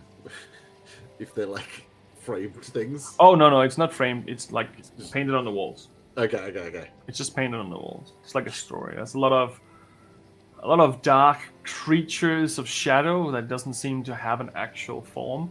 Some of them does resemble like undead. Some of them more like a shadowy dragon type. It looks like it's an abstract depiction of evil. You can say it like that. Okay. John checks that out while they're grabbing whatever the hell it is. I'm picking up whatever info I can. Let's go and get out of here. And was there a door or was there just the chest? There is only a cavity in the wall with a chest, and the door is 100 feet in the air where you came in. Right. Can I pick up the chest? You can. You grab the chest, and the floor starts moving again, Down. upwards. Ingwe, quick, get back on it! And I need another dexterity saving throw. I'm gonna die. Oh, Yes! Another one! No, I got Another a 4 this time. I got a 5. 14 for Ingwe. Right. And Dreki? I got a 6. Yeah, I got And- a 5. So this time, Sean, you know what's coming, and you're like prepared, but you're not prepared for the one right above you. And this rock just lands right between you and Drekik, and you both take 19 points of bludgeoning damage as the rocks become bigger and bigger. I'm going to wild check. Okay, your wild I'm check. gonna go. Otherwise, I will die. I'm gonna go. Guys, look. I think we need to take some time to heal my. Oh, you're out? Oh, shit. Yeah, John just grabs Dreki and throws him over his shoulder. Shit! I can't cast Healing Word as a polar bear. Oh, boy. Great timing. Oh, boy. I'd say that Celeste will probably give you some healing. I'm pretty sure Oh, that she good. has the cure. I'm gonna just give you 4 Pure Healing Word. 4 hit points. However, Thank you, DM. you all need to make another dexterity saving throw, as now you start to see daylight. The top of this place is opening up. Don't fail me. Can I auto fail in an attempt to throw Drekik and give him advantage out of the way? Because I know he just woke up from unconscious. So I'll take the hit, whatever it comes. Oh god, please don't. You can. You do can. too much. And I'm gonna try and give him advantage because yeah. Right. So Drekik, you have advantage because you're getting thrown. Sean is automatically failure. And Ingwe. Ingwe the polar bear doesn't have better dexterity, so roll a 17. Hey. I've decided to add my inspiration die, and I have Sean? a total with advantage of 8. Is that with advantage? Well, Sean and Drekik, you take 25 points of bludgeoning damage as one of these shards hit you. However, the platform is at its peak now. It is at the top. I'm down Drekik again. is unconscious again. I don't have Yeah. time to heal myself. It's collapsing too fast. John's also down. John just John's down. yeah.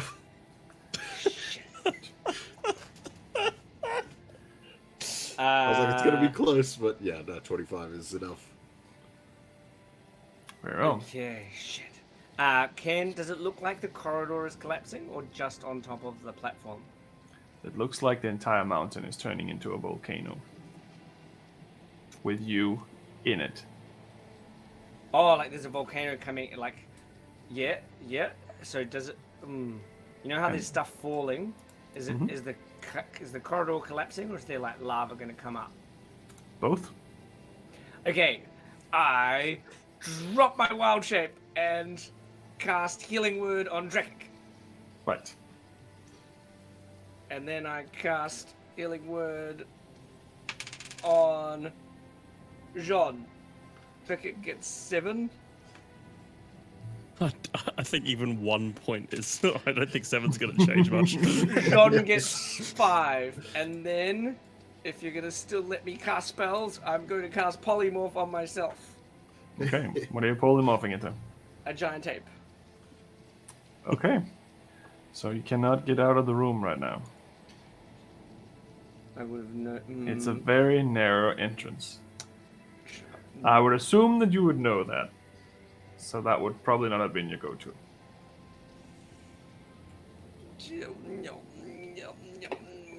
Okay, you can assume that I would know that. Oh, because giant ape is huge. I would know that. Yep. Instead, I'm going to cast. Fuck. I don't know that spell. Well, I've got a dice for that. Safe words banana, guys. I'm going to cast Conjure Woodland Beings Okay. The squirrels. and try and get the pixies that I've been playing with the fox to come. Okay. And what do you want them to do? What is your intention with all these tiny small creatures? Help us fly out of here! Okay. Everyone make another dexterity saving throw. I cast healing word before I know. You can. Damage on Okay. rage. You can. That's my last rage of the day. No. I think I... Oh, shit. Fucking place the fucking. 4 plus 4 is 9. What did That's Sean not get? great. I'm just checking. Hang I on, think it's a what's level my, 2 thing. What's my dex save? My dex save is 14 this time. Whew. And Sean? 15. No. 17. Plus 1, not a minus 1. Plus 1. 17. And Engway? 4! You two are fine. Hey! But then this pillar of rock just cracks and just smacks Ingwe right in the face for 15 points of bludgeoning damage.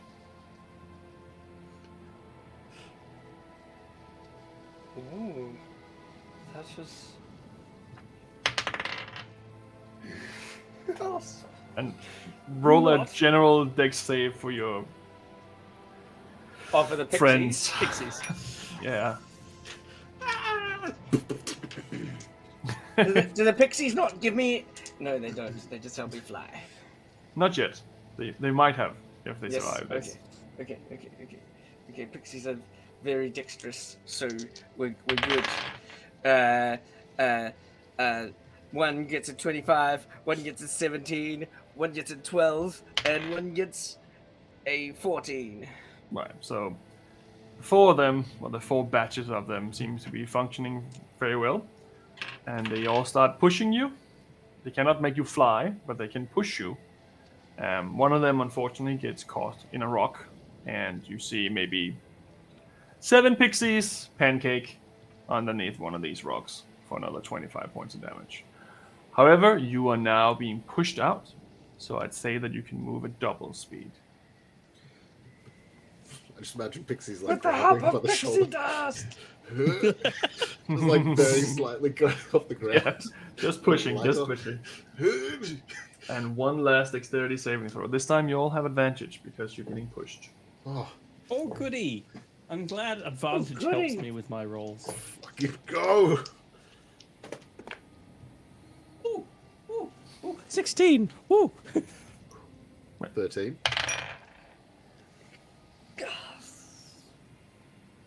19 healing- for an 18! I'm gonna healing word myself again as I'm starting to speed away. Right. Ingwe runs out. Drekik runs out. Celeste runs out. And Sean gets hit in the shoulder for another 25 points of damage. Comes out again. No! But he is, however, laying in the entryway that is slowly collapsing. You can feel the heat. Stop. I just pictured the as we're all running and that, like everything's starting to go well. The pixies are grabbing us, lifting us, all that. Sean's like bloodied face just turns to Drakic and is like, "We're gonna make."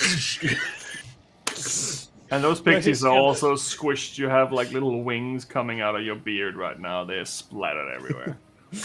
Laura said Celeste's Misty Step 10 minutes ago. She's fine. Yeah. Yeah, she would have been fine. She wouldn't have waited that long for running, I think.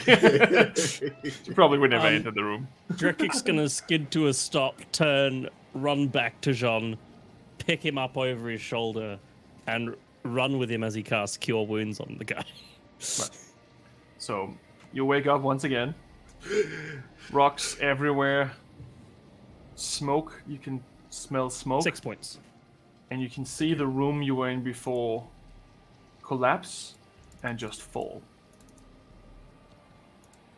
And you hear... And a very familiar orange glow is starting to appear from within. I imagine John's on Drakic's shoulder, just looks up and sees that in the tunnels. Run! Run faster! I'm running as fast as I can, you old man! Put me down, I'll run too! You managed to make your checks, so you managed all to get out. You're now outside of what appears to be a volcano in eruption. I cast Enlarge Reduce on myself and make myself real big.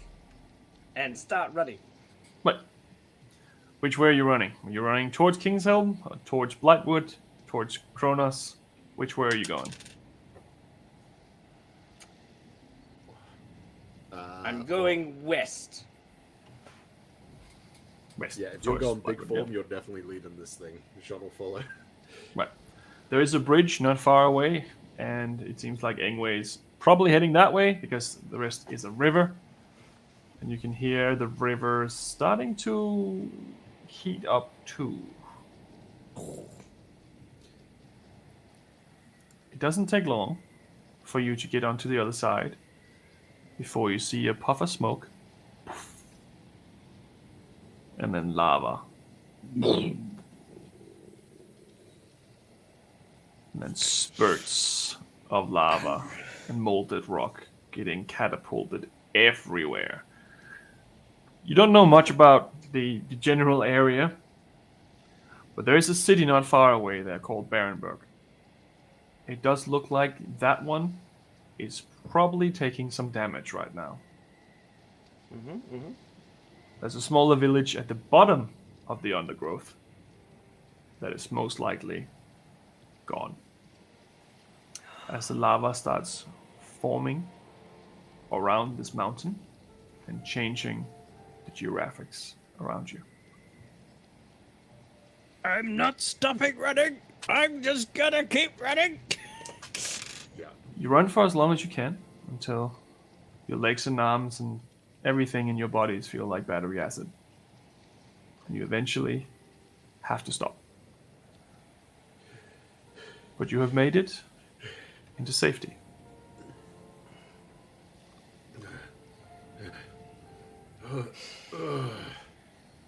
The hell? Who's got Was the that- tent? Who's got the tent? Not me. I'll set it up. Oh, it's in your One of bag, us has Celeste. it. Yeah. Sean's What? just staring at the volcano.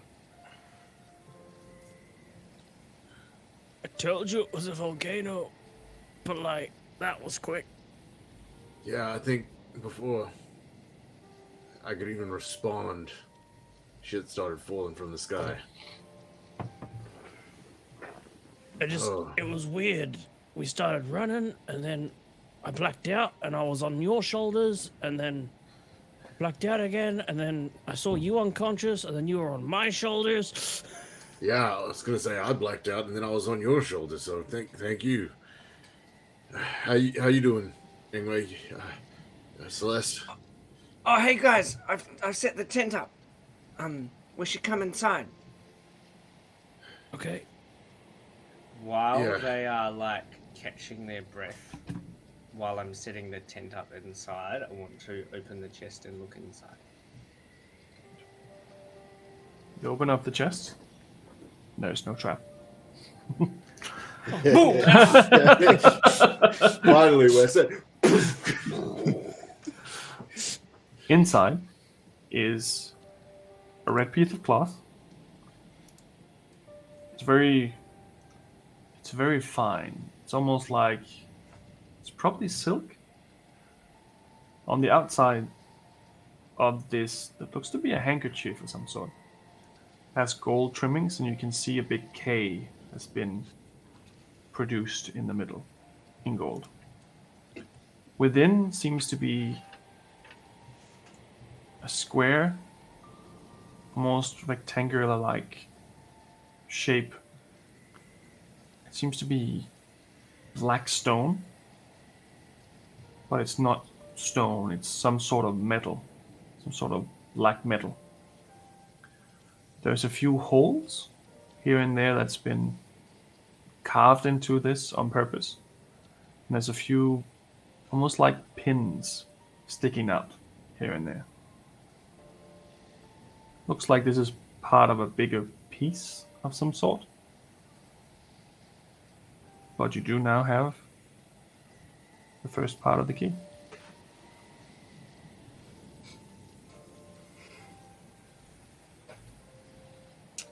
I will lay it out flat on top of our pile of pamphlets before I go out and say, "Hey guys, come in here." Stumble in. Wipe the blood from my eyes. What's up? What's going on? Well, we made it. We got the. I thought. Anyway, this is what I got. Is it the right thing? What did we go in there for? I don't. Yeah, survival is. I got adrenaline through me. Like my head is just. I feel you.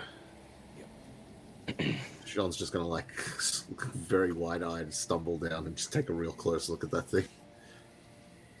I got no fucking idea. What is this? Seems to be roughly this size. Like a long shape. Same thickness and width. Yeah. Right. Is this would be like one of the key things, or the part of the hammer or something, right? You guys stuck around at the art show. You probably have a better idea than me. Celeste, you can identify this thing, can't you? Oh yes, of course I can.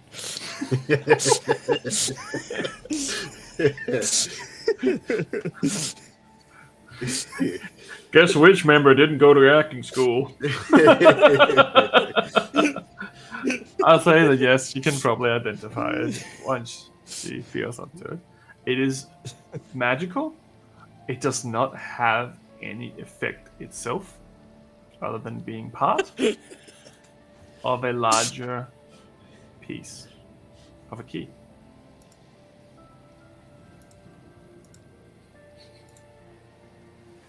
Oh, well, James.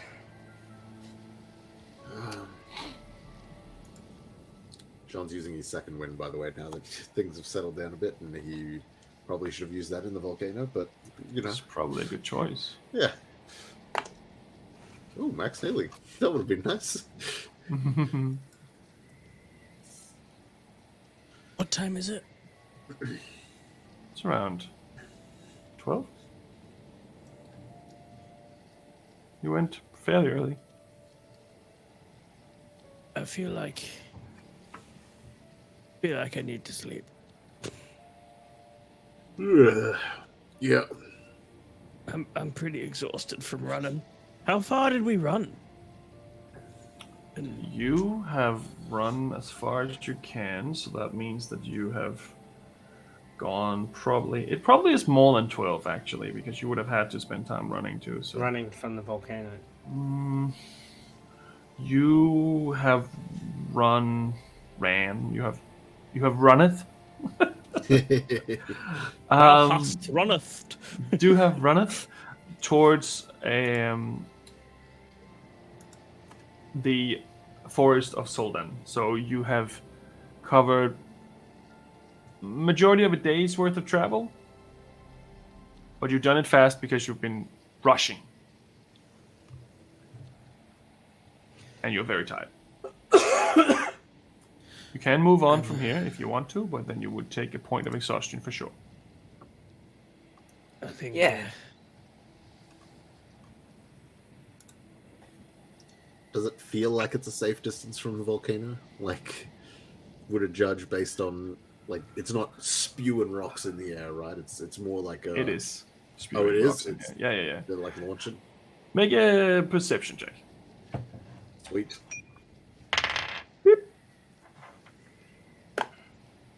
Whew. Spicy old... Ooh, perception modifier is pretty good. 9. It's hard to see exactly what's going on, but you can definitely see every now and then almost like a meteor getting pushed out from it, and then it's going pretty far. Like, you remember roughly where Temthorn is, and it's getting close to there too. Close to Temthorn. All right. So it's definitely spreading its destruction around. Not quite sure about that village at the bottom of that mountain. That area itself seems to be covered in lava now. It seems to be covered in steaming hot magma. And the majority of the river actually seems to have been closed off. And that inlet might actually no longer exist.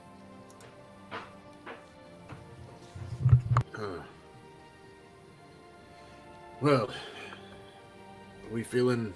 I don't know if this feels like a safe distance to stop permanently. That thing is launching rocks. Well, I think I could get some friends to carry us for a bit. Maybe if we take an hour. It's pretty late. I mean, it'd be pretty dangerous anywhere. Well, I mean, I'd rather be tired than dead, so... But it looks like, whoa, look at that one. No. What do you reckon the odds are? Like, we could get hit. We could run all day and still get hit. Maybe, like, we need some sort of, like, watch that is far, we can help each other. Like, if we keep watch far from the camp, so that if, like, I've got this healing potion, and Yeah. if the camp gets hit, then someone can run in and, like, heal someone, and then... I don't know if we're gonna... I mean, look at the size of some of those things, and they're falling hella distances. That's what I mean. Are we just as safe here as we were? Oh, look, that's almost over by Tamthorn. Yeah. Look, the thing is, these things are hard to predict exactly as well. When it goes up, if it's coming by any means in our general direction, it's really hard to tell the distance, these things. done. What about if we go, like, underground or something? I mean, if it's a sturdy enough place, yeah. I mean, if something hits above, it could still collapse on us, but... I don't know. I just think... I think we should keep stumbling along. Well, I'll get some friends to come carry us, right? Wait, how about, should we have a meal, take some time, like maybe if we spend an hour or so just catching our breath, catching up, coming up with a plan, Because actually, I ran this way, but I think we were heading to Blightwood, and Blightwood's the It's other that way. No. Oh, we're it's that riding way. the right way? You're actually riding the right way from whatever reason. MRT. It's carefully planned, all of it. I rolled the dice. You ran the right way. Congrats. I mean, if you got, they might be able to get us a bit further, but it's still tiring riding. I'm assuming you're talking horses, right?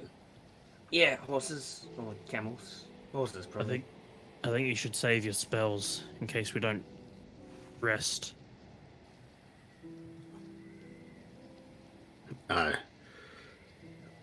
Well, I'll do what the majority thinks, but I'm voting we keep moving. I think all it takes is something, even nearby. Suddenly we got a fire starting, 20 miles south of us. Some scalding hot rock hits something dry, catches a light. Yeah. Okay. Do you want to take the tent down, Mr. John, so I can rest for a bit? Sure. Grab something to eat. John goes, starts taking down the tent. Have we got time for a short rest? Yes. Yeah. As you take the tent down, Sean, you do notice that it is covered in a layer of ash. And you kind of see it falling everywhere, mixing in with the snow that's starting to form, causing this weird grayish black that seems to cover everything. Yeah, I'm definitely not comfortable with how close we are. Dreki. We could go and stay with Vartex. Oh no, you guys are uncomfortable in there. That's right. I mean, under this circumstance, I'd rather stay with Vortex. If it meant we were safe in there. I don't think Celeste is very keen on coming in, though. No, I don't think so either. But I'll stay out here with Celeste, and if you wanted me to wear the necklace while we keep walking for a bit, you two can have a rest. And then we can switch. That's a great idea. I'll go hang with Vartex for a bit. And maybe he'll know what's... Maybe he'll have some insight. All right. You two go hang out with Vartex, and I'll just keep walking with Celeste. That way at least some of us are having a rest. It's okay, Celeste. It's okay. It's okay. You don't have to come in. Okay? It's alright. I'd rather die! I know you would, Celeste. I'll be here to keep you company. It's okay. We'll have a nice, long, fruitful role-playing conversation together.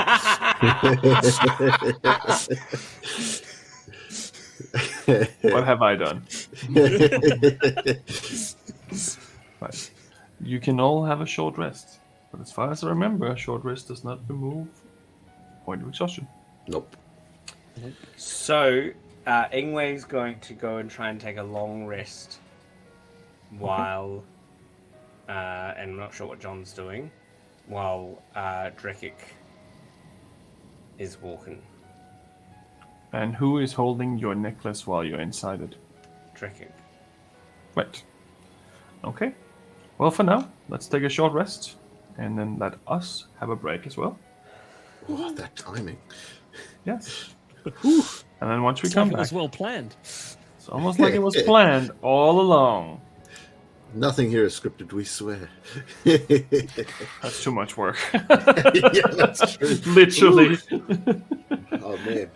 Yeah. Well, you managed to get out of the volcano for now. But let us have a short break, and then we'll be back shortly and see where this is going. Yay! Birthday to us. Woo! Yeah! See you in a bit. Biggest candle I've ever seen.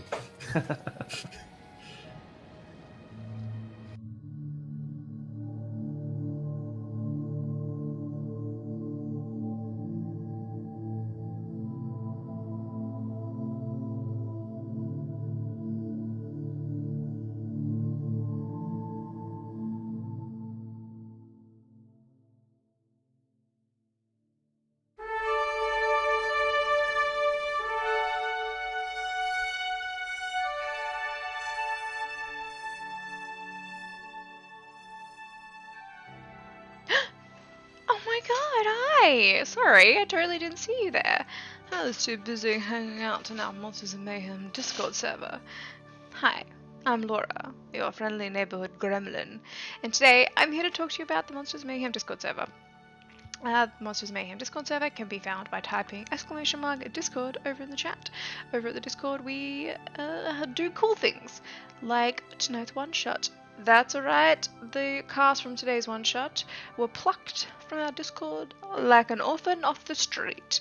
So if you want to come and hang out and play Dungeons & Dragons, come do that. We also have not streamed one-shots if you don't want to be broadcasted to the entire internet. We also do that as well. Our mods run kind of one-shots and things like that. Or maybe you're looking for people to play your home game, or looking to form a group of players. Come do that as well. You can poach awesome D&D players from our Discord server. We allow poaching, which is really cool. Or maybe you're a gremlin, like me, who stays up way too late looking at the subtly glowing white screen, trying to finish quests in video games, and you are just left counting down the hours until you have to wake up in the morning just constantly glancing at the clock and trying desperately to finish that quest before the timer runs out, and then you wonder why you're always tired because you stay up until the sunlight starts creeping through the window. If that's the case, we also have games nights every Tuesday. Come along and play group games with us. You also have the chance to win cool prizes, which is really cool, just for showing up. We have like a leaderboard, and if you show up, you get put directly on the leaderboard. And then if you're a pleasure to play with, or if you win the game, you get points. And those points count towards winning prizes, which is really cool. Or maybe you like dogs, and cats, and reptiles, and llamas.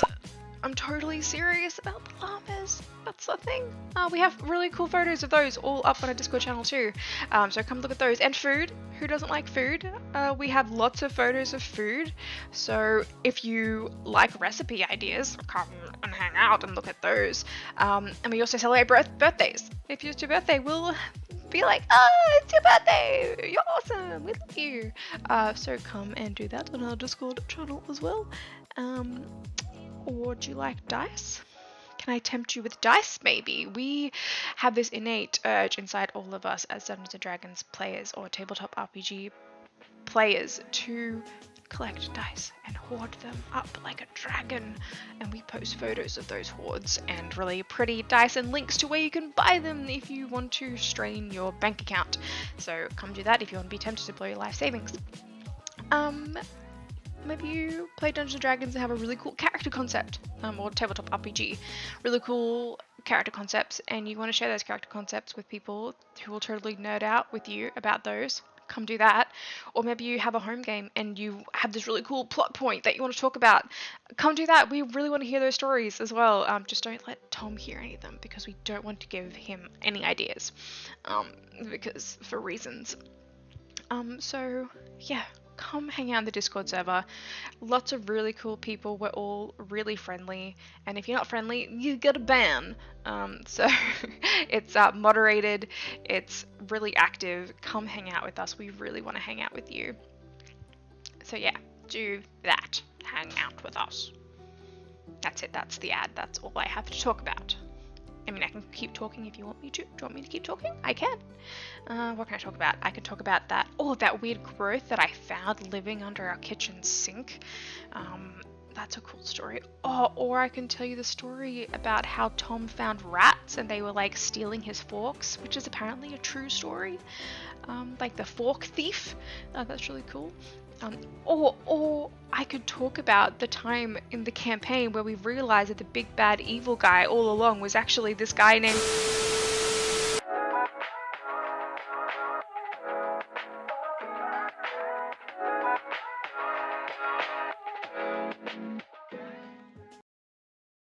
Monsters and Mayhem is sponsored by Miniporium.net, a huge selection of highly detailed miniatures for any tabletop role-playing game.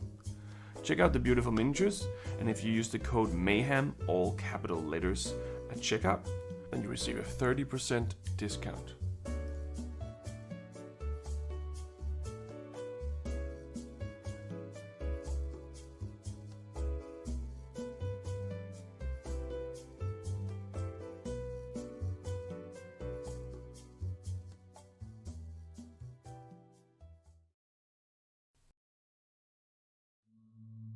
The following following ad read was written by artificial intelligence, also known as AI. We here at Monsters and Mayhem do not endorse any outlandish or nonsensical statements as written by this robot, but we hope you enjoy nonetheless.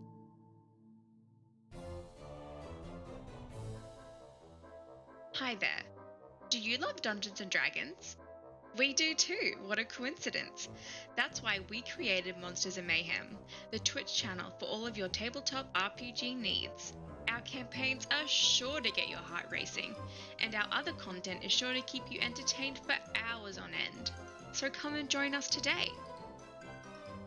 Do you have what it takes to be a monster? Subscribe to our Twitch channel to share the love and gain eternal power and immortality. With new videos every week, you'll be able to learn everything there is to know about being a monster. We've got you covered, so come over and join the mayhem. It's been a blast exploring all the gory details of monster mythology with you. I hope you had as much fun as I did. If you want to keep the fun going, you can use your Amazon Prime account to get a free subscription to our channel, or become a hero and gift a sub to another follower. Thank you for staying tuned, and until next time, stay scared!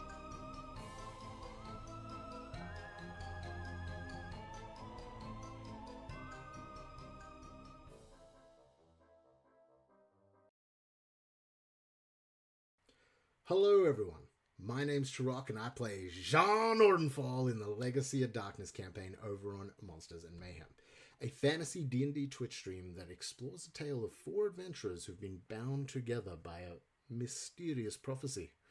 And I have some very exciting news. We are coming up on our first birthday, and with it we have plenty of cool new things to show you. Awesome stuff such as brand new character art, overlays, emotes, and more. We are even going to be introducing new channel point redemptions, which will allow you, the viewer, to influence the story. And with it being a birthday and all, what kind of birthday is complete without gifts and goodies to give away, right? So, to celebrate this awesome occasion, we are doing a massive prize giveaway with plenty of awesome things to be won. Things such as books, starter sets, minis, dice, pins, stickers, and so much more. We would love for you to come join in the celebrations live with us over on the Monsters and Mayhem Twitch channel. Celebrations will be starting on the 5th of September and will be going all the way through into October. For more information, jump in onto the Monsters and Mayhem Twitch channel, 7 p.m. Monday nights Australian Eastern Standard Time, or check us out on our YouTube channel. So with all that there, come on by, join us in celebrating 1 year of our campaign. The campaign of the Legacy of Darkness. We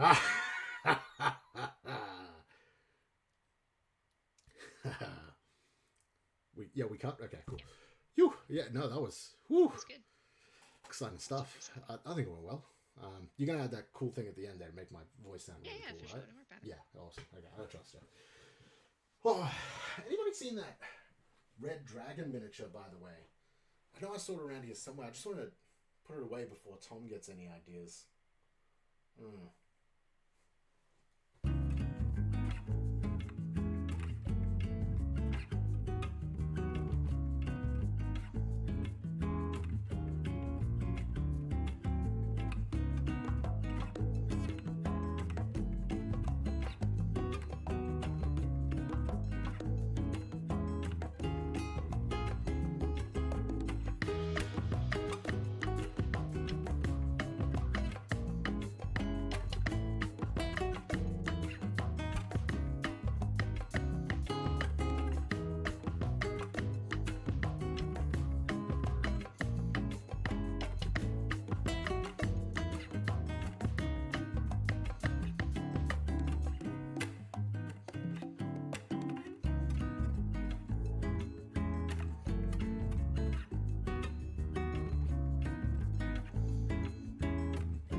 We are back once again, and Ingwe is pretending to be a tree. No, Ingwe's in Vartex's amulet. Oh, yeah, that's right. He just left. Yep. Giving him the heads up before Sean walks in there. Fair enough. Well, you managed to get a short rest, and you can use your hit points or hit dice that you want. And yeah, what would you like to do now? Ground is starting to get covered in ash and snow.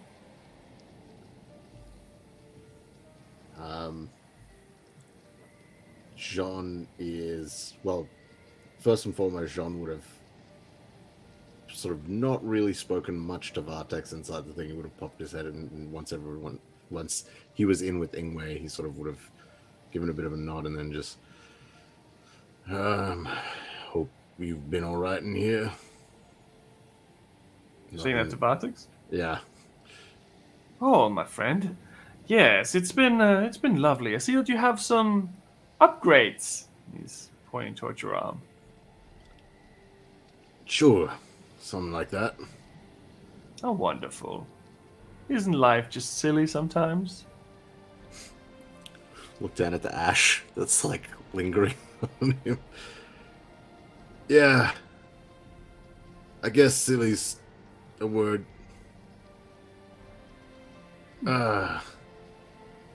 You have no idea what just happened out there, do you? No, I probably don't. You know what? Probably for the better. Well, I seem to be very safe in here, thanks to Ingwe. I can't lie, so I will not respond. John slowly makes his way over to the corner. I was gonna catch my breath a bit. Here, puppy. Here. Yeah. Yeah. Oh, yeah. Oh, yeah. Sit. Oh, good girl. Oh, yeah. Nice. Forgot those things are in here anyway. Oh, yeah. Sorry, what? I wasn't concentrating. Did you have a good chat with Vartex? Yeah. Yeah, just catching up a little. Haven't. Oh, good. Really said much. Yeah, we're the bestest of friends now, Ingwe. Don't worry. I'm getting along with everyone perfectly, especially Sean. That's concerning. All right. He can't lie, John. He's telling the truth. Yeah, that's why I'm concerned. All right. How the fox is doing, man? I just need some distractions. Yeah, come play. I'll teach him some things. See, here's some. Put them in your belt, right?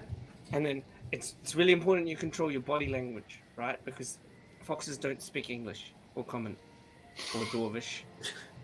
Hey, I speak right? Orc, but I don't think that's gonna cover it either. Yeah, well, you can speak whatever language you want, but it's really about your tone, and it's really about your body language. So, here you go. Yeah. All right. So you do this one, and they should sit down. No, put the food in your other hand, because otherwise they just watch the food. No. Wait, hang on. I'll put up.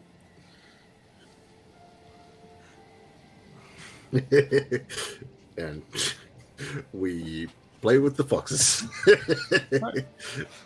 So one thing happens while you're doing this that is a little bit out of the ordinary. The blue fox is also playing with you. But it doesn't take you long to realize it's kind of jumping in between spots. And an instant notice, almost like you've seen Celeste do with her, what's it called? Misty Step! Blink Misty Fox! Step. It's a Blink Fox! So it's almost the same. It's just phasing out and in. And it seems to be okay at it. It's not super clumsy, but it's not always hitting exactly where it's supposed to. But it seems to do that. Let's practice that trick. That's a good one. What word should we use for it? Boop! Boop! I got one. Yeah. Doesn't work exactly the same way, but what about John puts his hand behind his back just in case? The Senriol. Don't know if his axe jumps to him there from his waist or whatnot, but just in I case, mean, he puts his head behind his back. Yes, it does. Yep. Okay. Maybe not. If I use that, well, I guess you're going to be training them. But I mean, I believe Celeste told me it meant home, so it's kind of. Oh, that's like this place. home. See, that wouldn't make sense. Because this is Lysandriel. Yeah. You hear the fox make some noises like. Lysandriel? Cool! You can speak common! Wow. Lysandriel. Yes! Finally Yeah. a sensible animal. I have a feeling that's the word it wants to use. How Yeah, many but- foxes you know can talk? Well, I've only met about a dozen foxes, but there's a couple at home. They can talk. So maybe 20% of the foxes that I know can talk. I've definitely not rested long enough. She just sits back down in the corner and just watches in awe and also just tending to his wounds. So you can speak ancient Elvish. Can you speak common? Common? Oh, you just like repeating words. Are you just repeating sounds? Anyway. Yes. Who's the daddy? Batman. Yeah. Ooh. You don't like Bartex? Oh well. If you don't like Bartex. Sean. Ah, yes. Odensfeld. The old man. Old man. Yes. Yeah, he's really young though. He hasn't seen many moons. I'm like, at least twice as many moons as him. It's funny. Yeah. Moo, moo, moo. Like that. Yeah, it's good. Wow. Yes. Maybe when we have had a sleep, you can come and hang out with us in the tent. Do you want to stay with us, or do you want to stay with your brothers, sisters, your siblings? Sleep now. Yeah, good idea. It starts to nestle up next to its mum. Holy shit. Shit!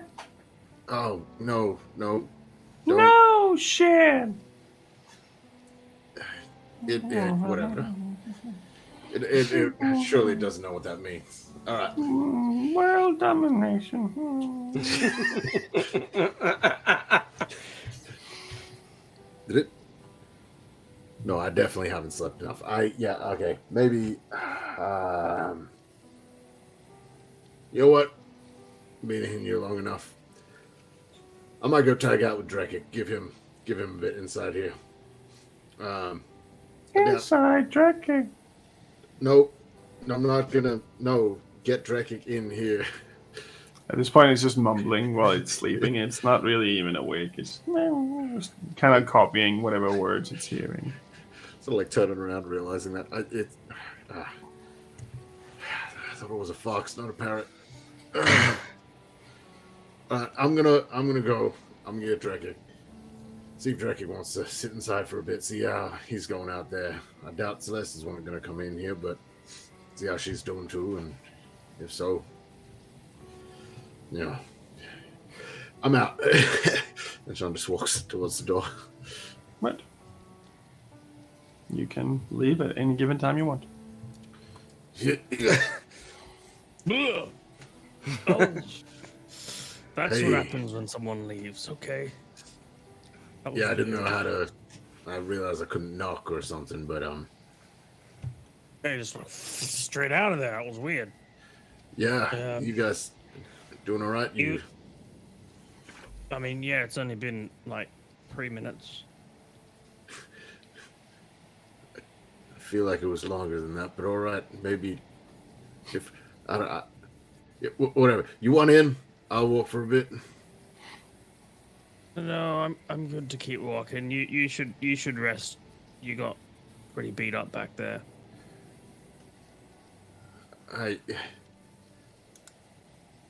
Would this be before or after my short rest? This would be a short rest, so it would have been an hour. Okay. All right. Okay. I thought we did the short rest. I was just like, no, I'm feeling all right. I tended to my wounds, and then I realized that I probably needed fresh air more than anything. I mean, granted, this isn't fresh air, but you know, and there I'm hearing talking foxes. Yeah, so not great out here, to be honest. yeah, you didn't catch that, did you? I said talking foxes. The talking foxes. Yeah. Sorry, my brain's all over the place. No, yeah, I get it. But I'm fine to keep walking. John, it's all right. I get into a mood. I just gotta walk. Well, I guess Ingway's resting. Let's go. So, where are you heading? Lightwood, I think. Towards Blightwood. Away from the volcano. Get further and further away, and you can manage to get to the outskirts of Blightwood. I will say after about an hour more of walking, Drekic's going to hop in the amulet and try and sleep as well. Right. You can get a short rest as well.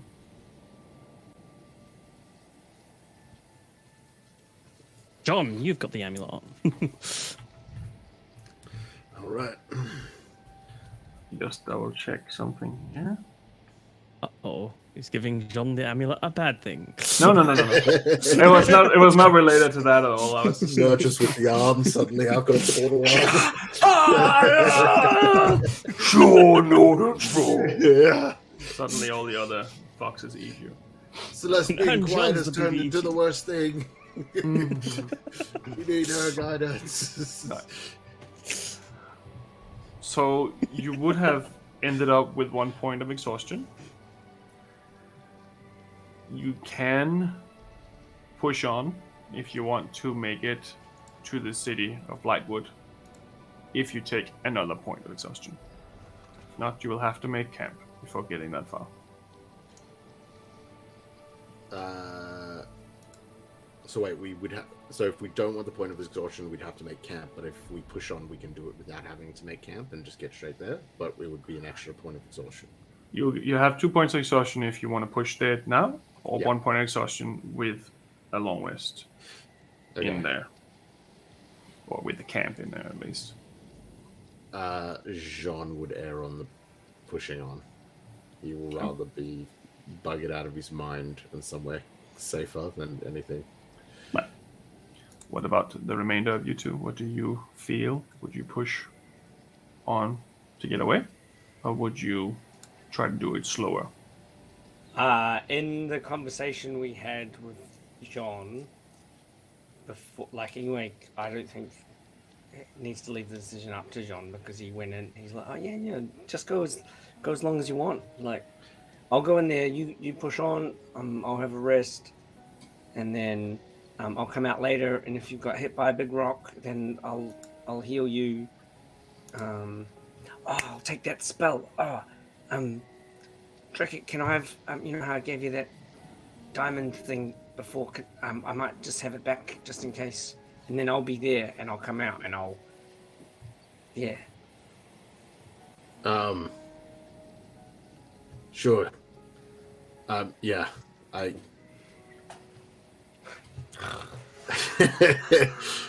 Sean just taking all that information and just like...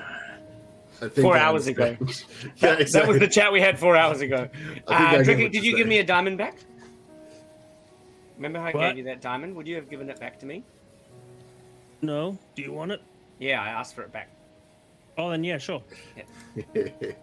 While I'm sleeping.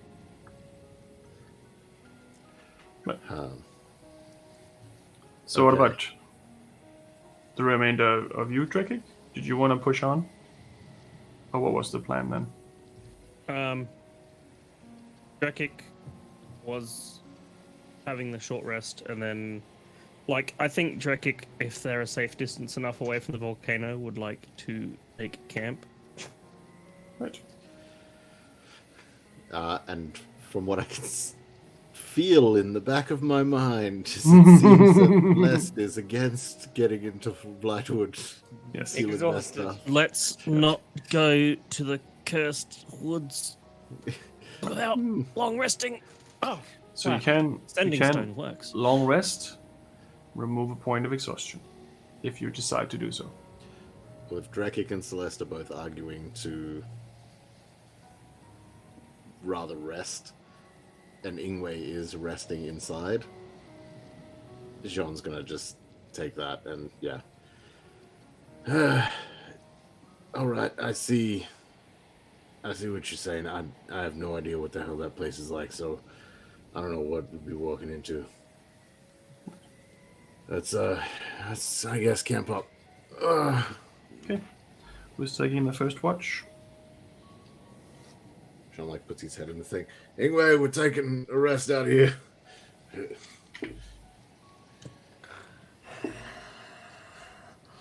I'm Yeah, What's the time frame on this? Because so Ingwe's gonna go in, play with the foxes for an hour, and then go to sleep, and then he'll wake up 8 hours later. So, if from what I understand, you're saying people is Ingwe still going to be exhausted even though he's just sleeping? If you're taking, well, you would technically not because you're in there sleeping. Yes. So you wouldn't. And really. then so I can't be part of these watches because I'm not. No, technically Yeah, not. yeah, So yeah. technically we wouldn't be able to. Yeah. Okay. I think that's Right. character-wise, narratively what Ingwe would do, but also a smart strategic decision. Okay, yeah, that's fine. So Ingwe is napping in there. So the remainder of you two and Celeste would do the watches then. I'll take the first watch, John. You sleep. All right. I guess get me for the second, and if Celeste is cool for the last two. Yeah. She usually prefers the other way around, but I figure with how tired we are, you're good to do that, right, Celeste? Okay. Yeah, cool. All right. Yes. Okay.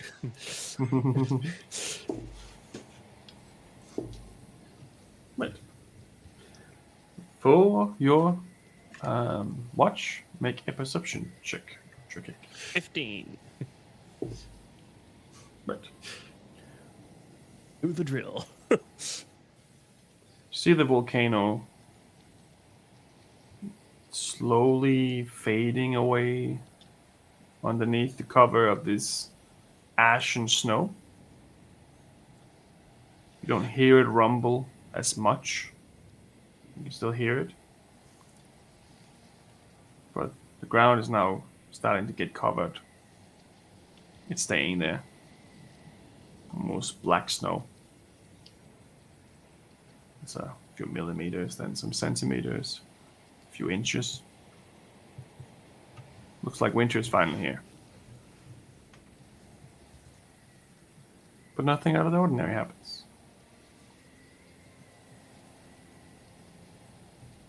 Gonna look over at Jean and Celeste sleeping and just let them sleep for longer. Alright. I'm just gonna take the second watch. Okay. So this is now where you become in danger of making yourself exhausted again. Yeah. So make a Constitution save.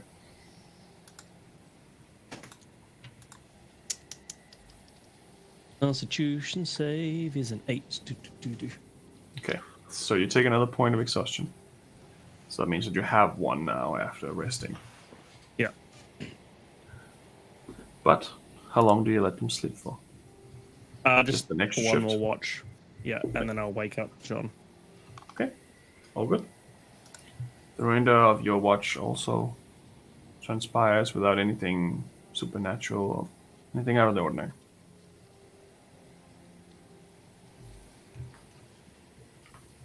I'll let John. Celeste take the next one. Oh, yeah, whatever.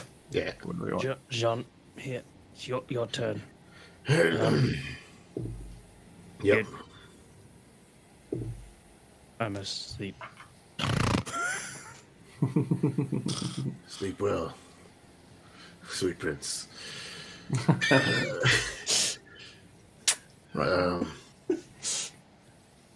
Right. This fucking situation. All right. Perception check, right? Yes. It's just straight, right? It's not a disadvantage for the ash, or No. okay. 15. Okay. So, the majority of your rest, if you can say it like that, transpires without any incident. You are close to some trees and some woods and stuff, and you hear a branch break. You look over and you don't see anyone.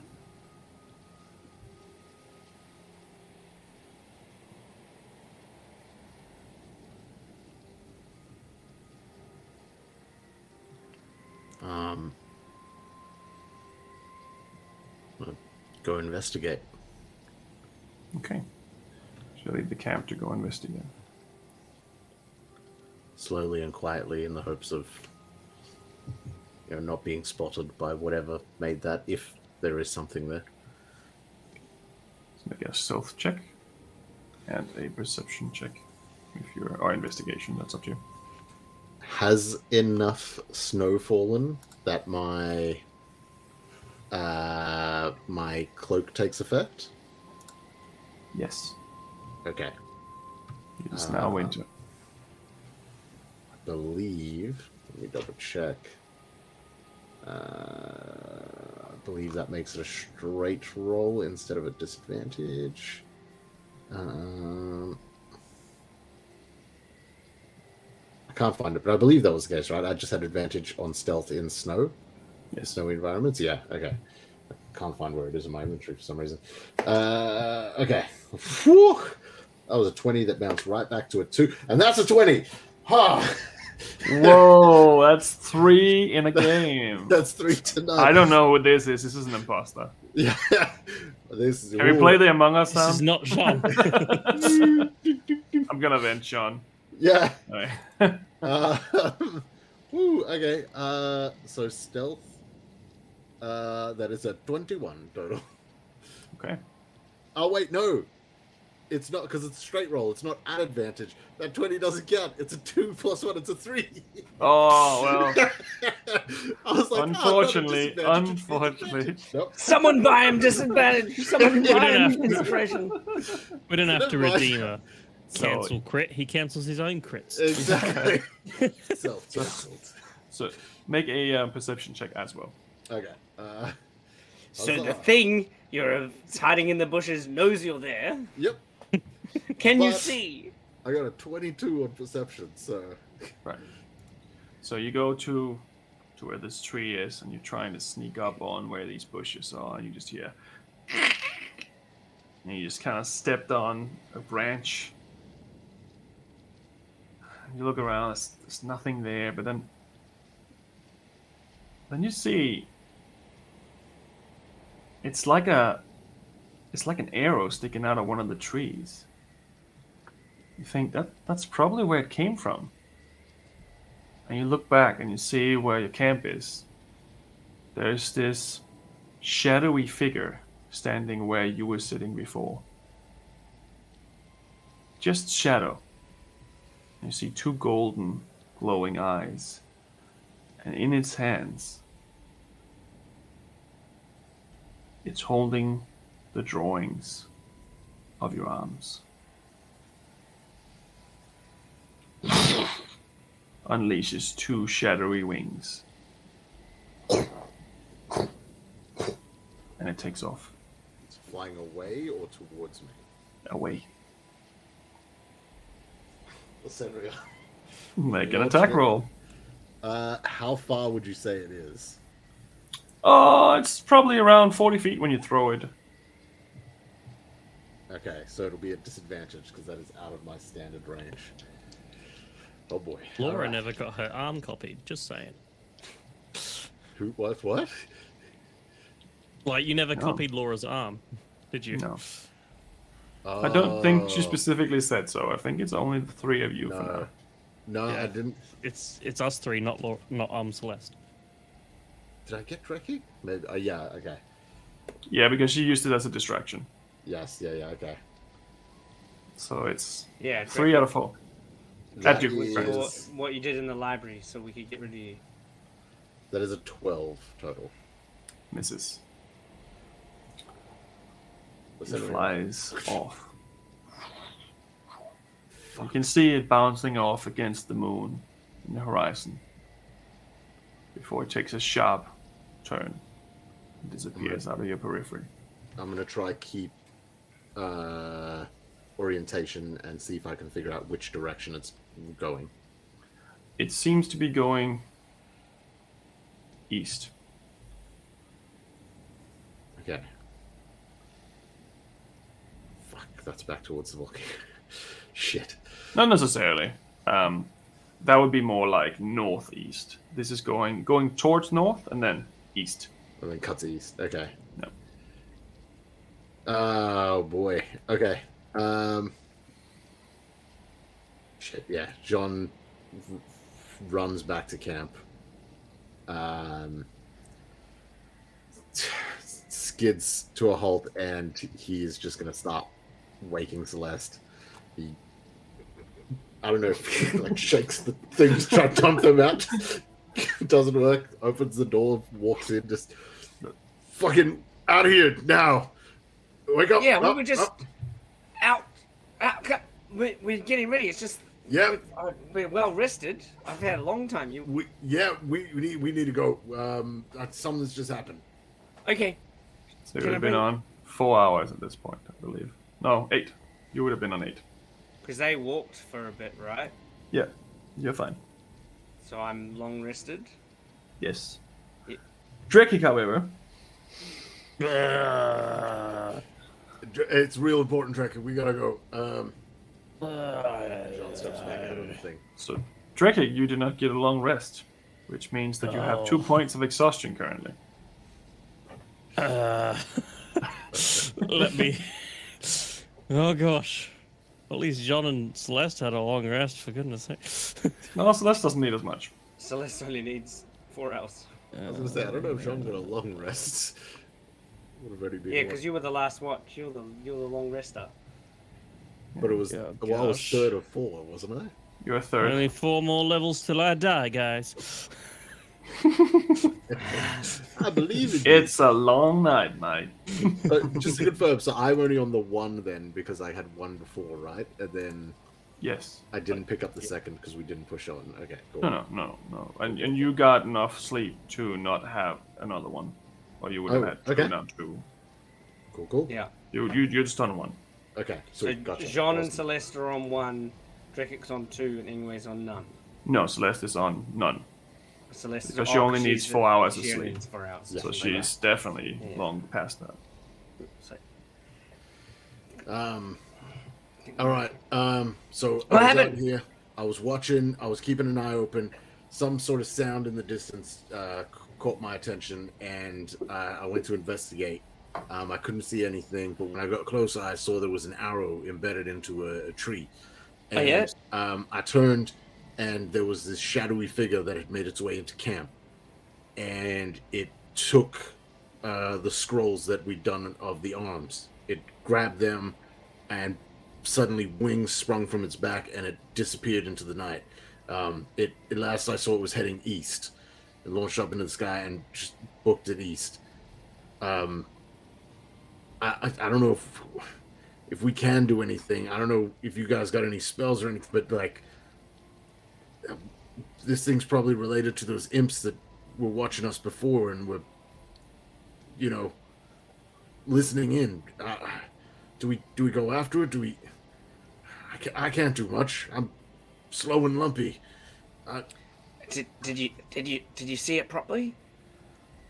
I got an okay look of it. It was sort of, I couldn't tell if it was made of shadows or if it was draped in shadows, but it had golden eyes. And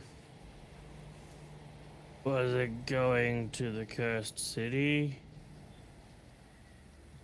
I mean, it went more or less straight east here. I thought maybe it was heading back to the volcano first. I guess that's a little more north-ish, maybe. Would I know roughly the direction of Gratford from here? Yeah, I would say that's probably more north, where it's northeast again. That's more in the direction of the volcano-ish, and that's not the way it was going, that you could see.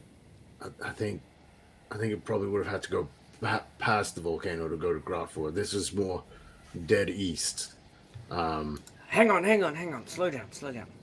Can I check my arm to see that the tattoo is still there? It's still there. So, Nope. Mr. John, so what Yeah. you're saying is this shadow stole a picture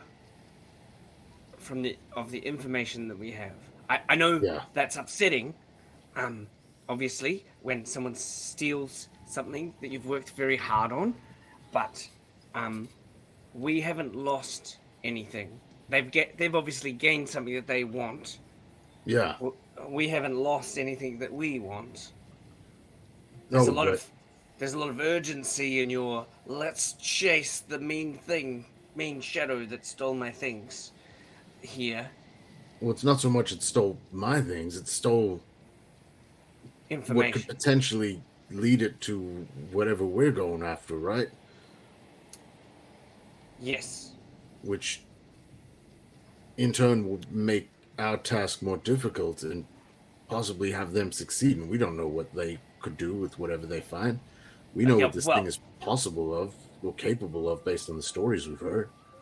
Or if the people that are trying to stop us know that if they can just steal our things and then we'll chase them into whatever lair that they run into, that also makes us quite vulnerable to them trapping us in an ambush. I mean, sure, but what's the alternative? We do nothing? We just, when they take things? Well, I mean, when you're on watch, you're supposed to stop people from coming into our camp and taking things. That's Yeah, I heard point. the sound and I went to investigate. Actually, I think it's my fault. Because I should have been here. I'm really sorry, Mr. John. I was just, No, I don't think it's anyone's fault. My point is that shit happens sometimes and you got to deal with the circumstances. And I think in this instance, we should chase the shadow. well, that's the thing. I don't know if we're capable of it based on that. That's why I try to get everyone out here quick. But I mean, after this, I don't think we'll have a chance now. I thought maybe, I don't know what your capabilities are to their fullest extent. Maybe you figured out flying. Maybe you could have gone after it. Worst case, if you at least found out where it went, maybe this thing has to stop and rest too, something like that. But yeah, that's a good idea. Come here. And I cast Detect Thoughts on John. Okay. And if he's willing, I will try and do the Harry Potter thing where I take the memory out of his and just look into his memories. Okay. So you have to roll if you don't want that to happen, correct? Yeah. If he doesn't want it to happen, if he resists, if he rolls to save, I'll stop. would it look familiar to when you've done it to Jean before? Would he sort of get an idea? Yeah. So you would because we had that maybe 4 days ago, but maybe 10 episodes ago, where I did it to you and you were really violated by it. It's the same feeling, but without I think Ingwe's more wise now, where he would in your mind go up to that point where he's opening the page And before he just like ripped And he open the looked up at you. page Yeah. and like was like, I can see your mind, like you're so weak and insignificant, and went so he's holding onto that page and he's like, I can see if I want. I'm not. If you resist, if you say I'm gonna roll, then anyways, like I'll fail. Okay. Yeah, no, Jean would just be hesitant at first, sort of like as you go in, like, what the fuck are you doing type thing, and then once he sort of figures, oh, you're doing that thing you've done before, he sort of like reluctantly just whatever, dude. And he just, he's willing. Anyway, you do gain access to what you're after, but you also get this creeping sensation, like you're walking on a very high ledge, or if you're walking really close to like a barbed wired fence and you know that danger is looming. You feel like someone is watching you inside John's head very carefully. And parts of his mind is blocked from what you can see. Yes, I wouldn't look at anything, but I'm really interested in what you're saying. Ingwe's picked up what you're putting down is very focused on just gaining access to that very specific memory of the hour watch. Like Ingwe's going to do the like video playback of the whole of Jean's hour watch. Yep, no, that's fine. You can definitely do that. But you can definitely feel that there's a line, and if you cross that, someone's going to be mad. Yep. Once that, I'm there. I'm there for this. So do I gain any insight in terms of like Jean saw the shadowy figure? Does Ingwe have more insight into what kind of creature it is, where they were going, what they've stolen? Is there any insight that Ingwe gains from this? You can make a nature or an arcana check depending on what you feel. Not terrible. 19. For which type? For arcana. It seems more of a conjured creature of some sort than an actual creature. Yeah. Could be someone who's shape-shifted into this, but it seems more like you're getting the vibe that this is more of a situation like if you had a familiar or if you summoned a fairy or something like that. It seems to be similar to that. And it does seem similar to the way that you do things. It could also be the way that someone summons something unnatural. There is some summoning effect to it, at least. Yeah. So because I've got locate creature, the underlying thing that I'm trying to find, although I've got the actual information that I want, is if I do locate creature, I wouldn't be able to locate this creature because it's like a fey spirit or a demonic spirit that's pretending to be whatever it is that arrived. It's not. We couldn't chase it. You get the idea that it most likely is already gone. Yeah. From this plane. Oh, yep. That it's not something that would be staying for a period of time. It would be a tool similar to Unseen Servant or something like that. Yep.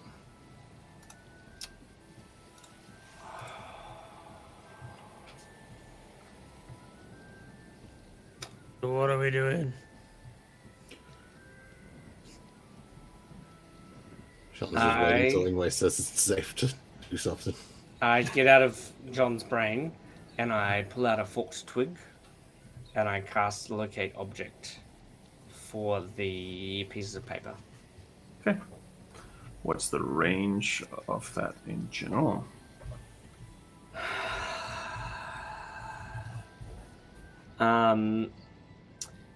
I sense the direction of the object's location as long as it's within 1,000 feet. Right. It is not. Yeah.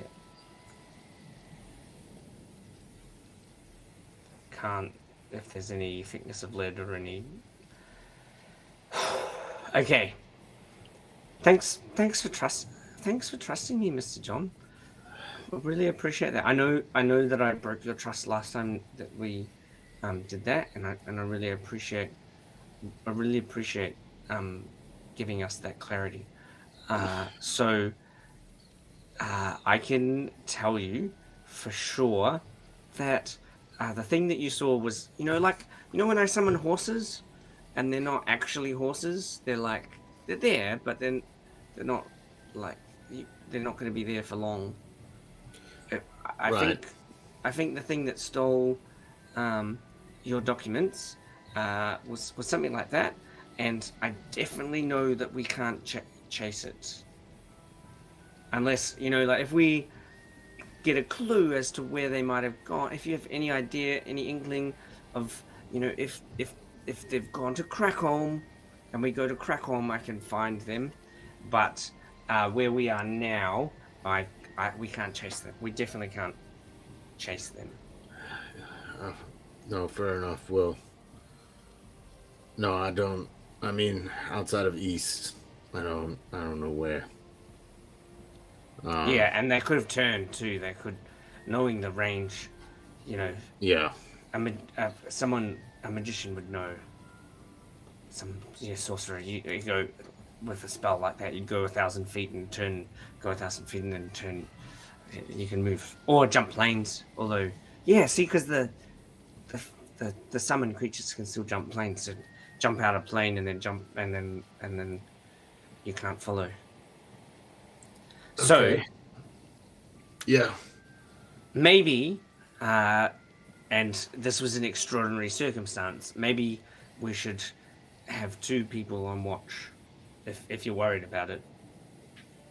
And that's my fault. I'm really sorry. I'm really sorry that I took some time to rest. I feel like I'm really responsible. No, we all agreed to rest. This isn't your fault at all. This is just a circumstance that happened based on decisions made. Shit happens. When volcanoes are exploding, you've got to... Yeah, good. I like that. I think... Yeah, we made the decisions in time. Yeah. But, I think I'm gonna go back to sleep. Yeah, sorry, Yeah. Where are we? Same place. Seems like you've traveled a while. Yeah, Drekik took a bit of a solid walk, and then I took over, and Celeste pushed on through the whole thing. So,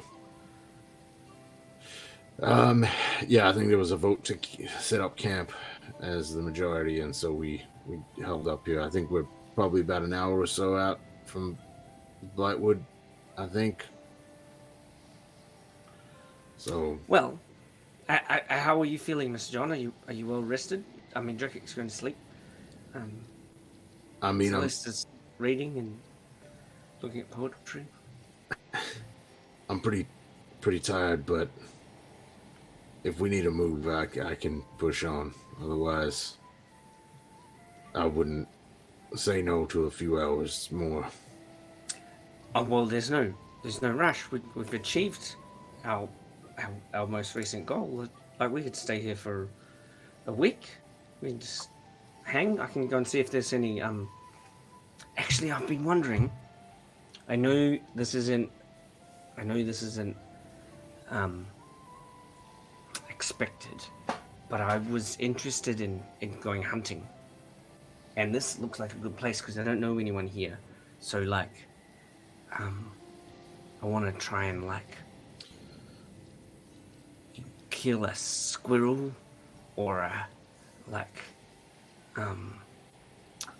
pig or a deer, something. Sean walks up and puts the back of his hand on Ingwer's forehead. You feeling all right? No, I mean, I know, yeah, because the foxes, right? Like, I don't want to do it but I also want to do it because that's the point, right? I want to do the hunting thing, but I don't want to do it if I've made friends. Like, I don't want to go and kill my friends. Right. but like here'd be a good place if we hung around for a bit, and I won't talk to them, so they won't think I'm friendly, like because that'd be cheating, right? Like, hey guys, like I don't like to kill animals. I'm gonna stab you with a stick or shoot you with a flying stick. Yeah, no. I mean, man, that would have made life so much easier back on the farm if I could talk to animals. But no, if you're not comfortable with doing it, you don't have to. I'm more than happy to do it if you. No. I want to it's like drinking alcohol or like, yeah, it's all of that. I mean, if we've got time and we're resting, like Drake looked pretty tired. He looked pretty exhausted. Maybe we could spend a couple of days here and like you could teach me how to do it without magic. You know what I mean? Like, if it'd be cheap. Like, I know I could just be like, hey, I'm gonna dominate you with my magic animal, cut you through. But like, maybe while Drekic's sleeping, and we're watching, you could teach me how to like make those noose things that like hang the animals that you use, the wires that like they like sit there and kill themselves by choking themselves. Sure. I'm not so versed in that. I'm more make the snares to catch them by the sort of the ankles around the legs. Oh, and then bludgeon them. Yeah, you got it. Yeah, something like that. All those holes that you dig where they like fall in and then like impale themselves on the like troll daggers. I mean, I can see the benefit in that, but that's not really how I used to do a lot of hunting. I was often taught with a bow. I've got these knives from my mum. If you're comfortable using them, yeah. Yep. Throw the knife at a tree. That's cool. Roll the 14. So that would be +1, so that's 15. -1.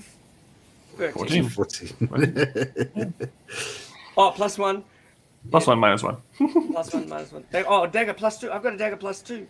So, well, that's... 14, is that the stone one? 15 to hit a tree. Is that the stone one, or is that the other one? Because that is most likely not that one. That is most likely the one you found in the cell. All right, on... It was throwing daggers I've got +1, and I think got a the other one. +1 dagger. That gives me +0. Right. And so 14 to hit the tree. Right. Well, you definitely hit the tree. I mean, not bad. All right. Yeah. I don't know how long we'll be staying here per se, but, in the general area, for sure. When we're taking watch or setting up camp, I'll run you through some things.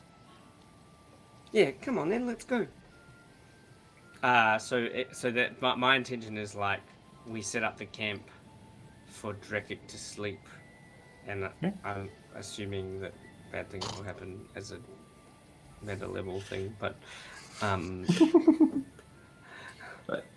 So you want to stay for another 24 hours or another 12 hours and sleep more? So anyways, like we could stay here for a week. Like, what's the rush? Yeah. Let's just stay here for a month. Who cares? We've got this thing. You know what? No, because ash is still around us, right? It's not just snow. Ash and snow everywhere. Yeah. Yeah, no, I don't think we should stick around here per se too long. I think if in the general area, as long as we can get clear of this ash, we should be all right. This stuff is not good to breathe in. Oh, so we need to head off. Well, why don't, while they're sleeping, I just pop down to Blackwood and see what Jane is up to? I don't think you should go by yourself. All right. To the dad sound of standing up. Shit. Celeste, we'll be back in a bit. let Drakic sleep a bit. All right. She would probably advise against splitting the party at this point. What? That's crazy. No way! What? No I would assume so, but Yeah, if yeah. you want to push on, you can do whatever you want. As she would So always say. Celeste and Ingwe are both pro not splitting the party because Ingwe's like, we got time. Time is on our side. Yes, it is. All right. So, do you want to head Blightwood now or like later now? Well, I'm actually keen to go hunting now. That's what I think we should do while they're sleeping. And then, but if you think we need a rush and go and find Jaina, then I can go find her. No, I thought you wanted to head there first. I misunderstood. All right. Shit. Sean goes over to his bag, pulls out his bow, which doesn't usually have equipped, takes his arrows. Let's go for a hunt. Okay. Let's say in this case, because Ingwe hasn't really done hunting before, I'd say, Sean, you make a survival check, and Ingwe, you make a survival check. Sean does not want to stray too far, so he's going to stay relatively close and just advise Ingwe do the same for now. Survival 12. He seems to be showing you how to approach a target, and you seem to follow what he's saying very well. And you manage to shoot an animal. It may be a squirrel or something of the size, but you do manage to hunt and efficiently target a squirrel. Hey, nice toss.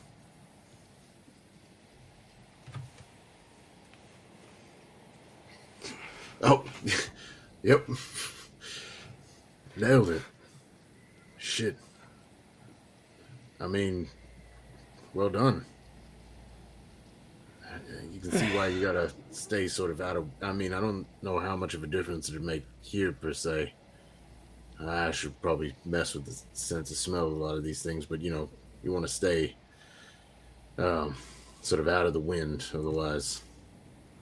If you're upwind from the thing, it's gonna pick you up. So, well done.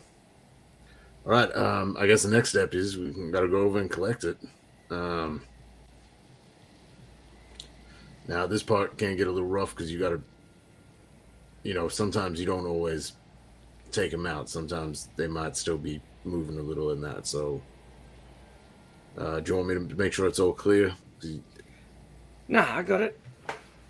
All right. So anyway, like, usually the talking, as he does everything, talk, it just like walks up silently and like ends the life of the creature. Just pulls out the knife and like skins it and chops it up into little pieces, like Gordon Ramsay on one of those shows. Like, this is how you fillet a fish. really efficient. Like, I'm doing this thing, I hate it, I'm gonna do the best job that I can do, and I'm efficiently doing it. Ow! Cut my finger. Careful. Shit, all right. I have practiced butchering things. Remember, I did like butcher all those pigs and like smaller with a squirrel. The spider as well. The spider lady. Strider. Yeah. Humanoid. I've skinned and filleted a person. Would you like some little finger? It's just a smaller person. I mean, kind of, yeah. That weirdly put your sort of views, I guess, way more solidly in my head. After everything you said, that somehow hit me more than the rest of it. All right. Well, let's go. I I think to hold on to for Jean, like this interaction would give him a sense of the like body language too, of like natural Ingwe and like Ingwe doing a job. Yeah. Like he's not gagging, he's not like, oh poor squirrel. He's like like killing the squirrel was the same as killing the Drider, or like getting you guys out of the cave, or Yeah. whatever, all the other things that we've done, that like drinking a beer. Well, yeah, I'm gonna. Yeah. Yep. I can do that. Efficient. All right. Yeah. Sean's weirdly happy about everything, just because he enjoys hunting. This is his life. When you finally get the vegan to eat a piece of meat. And asking lots of questions too, like, oh yeah, oh that's how you're quiet. I just asked the trees not to make a noise when I walk past, and got it. So you pay attention to where the tree roots are. There's a whole magic in the way that you do it without asking people to help you. Yeah, the quiet part's never been the part I've been best at, but you know, it's essential. Well, yeah. If we're back, I don't know how much time we got, but I might catch up on those last few hours myself now. Yeah, no worries. I'll stay out for a bit. I mean, it's lunchtime, so I don't know. Well, I think it's much later than that. It'd be like late evening, isn't it now? Because we got out of that volcano like 1 in the afternoon or something, didn't we? Yeah, it's probably around. Joseph walked a little bit, you got up again and stuff. It's probably around Ingwe got a full long rest, right? 3 or 4 at night, really. Oh, in the morning it's like dark. Yeah. We went hunting squirrels in the middle of the night. The moonlight. I mean, it's not impossible. Yeah. Yeah. Got dark vision. Yeah. Shut up. Yeah, no. All right. I'm off. yeah, that's the other part. Ingwe's just like wandering through, like, yeah, dark vision. Oh, no worries. Yeah. John's like, You gotta watch out for sticks, and you're like, you keep stepping on them though. I can't see them. Don't do what I do what I teach. Yeah, exactly. do what I say. Do as monkey says, not as monkey does. So Sean and Drekik wants a long rest, I'm gathering. Yeah. Sean goes and lies down and takes his cloak and sort of wraps it around his head a little bit to try to create like a filter for the ash. Right. And hunkers down. Nothing out of the ordinary seemed to upset your watches or your rest. And both of you can get a long rest and remove 1 point of exhaustion, depending on how many you have. I think that means that Sean does not have any. Whew. And I think Drekik has only 1. Yes, I've got 1 now. Fast forward, it It's is okay. now 8 in the morning. No, that's not wrong. 8.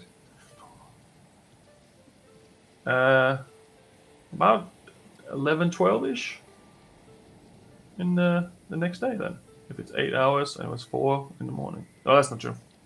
I was going to say, it depends. If we're picking up on where we were before, it'd be 4 more hours for Jean. If not, but at the same time, yeah, for Drekik, it would still be another 6, I think, right? 6. Yeah, 10 in the morning. I said 10 in the morning. Yeah, okay, cool. 10 in the morning. So, Drekik, when you wake up, Mm-hmm. you notice At 10 in the morning. at 10 in the morning, you notice there's like a beer, not flask, what's a stein? A stein on a little stump just outside the camp.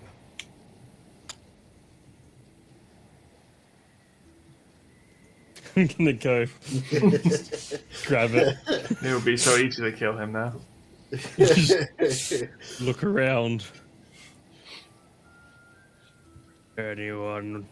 Is this anyone's? No.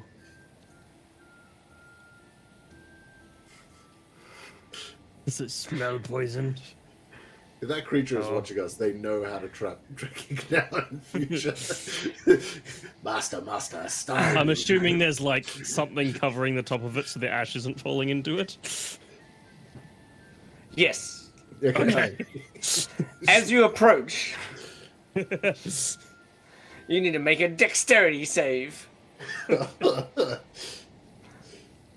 There's my dexterity saves. 15. Remember, you have You disadvantage. fail the save. Oh wait, no. Oh, no, yeah. No, you still have. You're not I disadvantaged on do have saves. disadvantage on. Not on saves. It was Only 15 checks. anyway. Okay, I fail. What happens? You are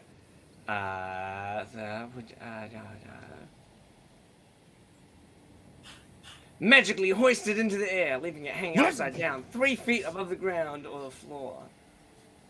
You are restrained there until the spell ends, which you won't be restrained there until the spell ends. And Ingwe pops out and goes, here you go, and gives you the beer while you're still hanging upside down. Thank you. I guess.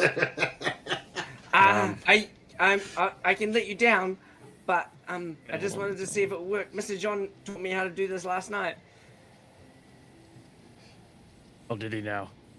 Is that why? Is that what's happened? I don't want to let you out because you might hurt your head. I'm sorry. My head's already hurting. It's already hurting so much. I can't even. Oh gosh, what have I done? Oh, no. I can't even drink the beer like this. I'll let you down. It's all right. I'll end this one. Okay. Oh, yep. I'll come down in a sec. You can make another dexterity saving throw. I can make another one. Okay. You can make one at end of 10. every turn. Okay, I've ended the spell. Yes.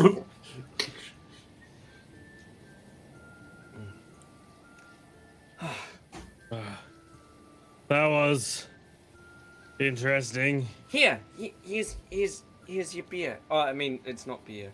It just looks like it, but it tastes good, and it's frothy. Doesn't taste good. It's not frothy. Imagine the taste of beer. Morning. That doesn't go SP. Morning. It does work on humanoids too. Morning. Although, where'd the rope go? Where was the rope? There was when I set the snare up. But like when I did it with Mr. Drickett, he had like a little piece of wire, and it didn't go away. And when I did it with magic, the rope went away. Learned my lesson. Don't approach random beers. I'd know when there's ash. Where the hell did you get that from?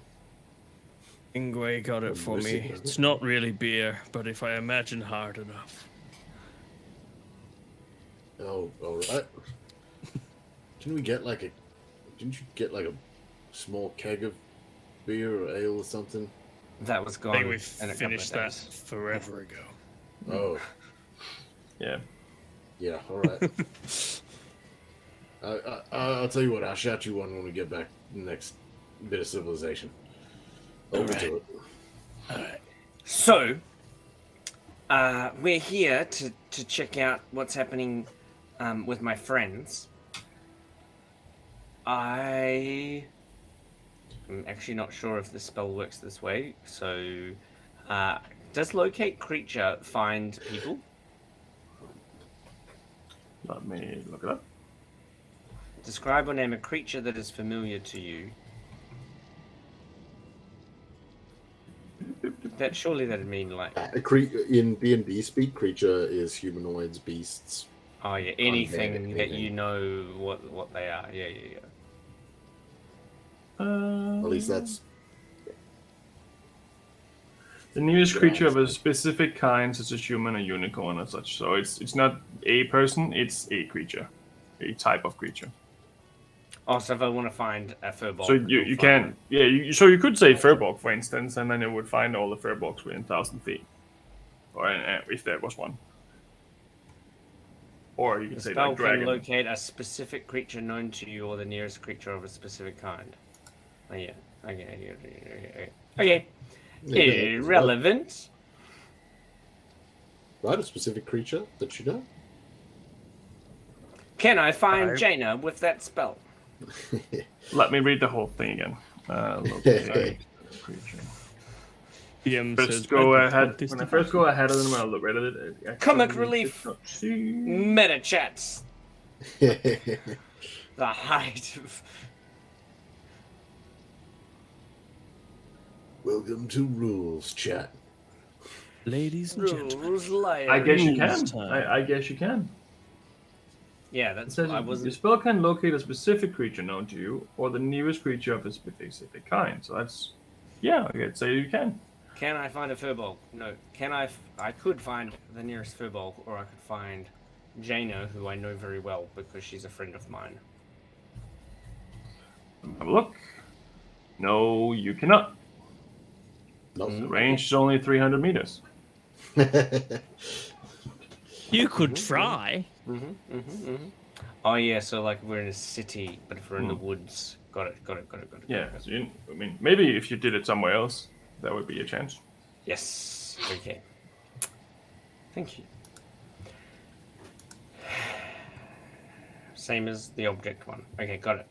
Pretty much, yeah. They're very similar. If you're in a dungeon crawl, it works. If you're not, then it doesn't. Got it. So,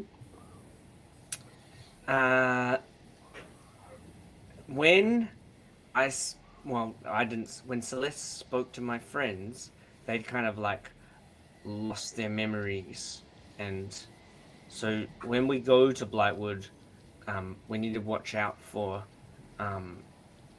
something. There's something odd happening. Oh, good. You hear that, Lily? Something happened with memories around here. Are you able to give us a hand with that? Make sure all is intact? I'm gonna take that as a yes. I mean, to clarify with you all, she didn't say anything, but I'm imagining she wants me in working order, so to speak. I don't think she cares for you too much right now. I think she's still upset with you. Oh, I don't doubt that. But at the same time, I think she kind of needs me right now, in a sense. I don't doubt that she would throw me away in an instance if I disrespected her, so to speak. But I feel, it's one of those things where, like, you can't hurt my brother, only I can hurt my brother. Like, I feel like it's that kind of a situation. I don't think she'll let anything happen to me or my brain or something like that, because I think she's kind of there, so she'll only do it if she's doing it.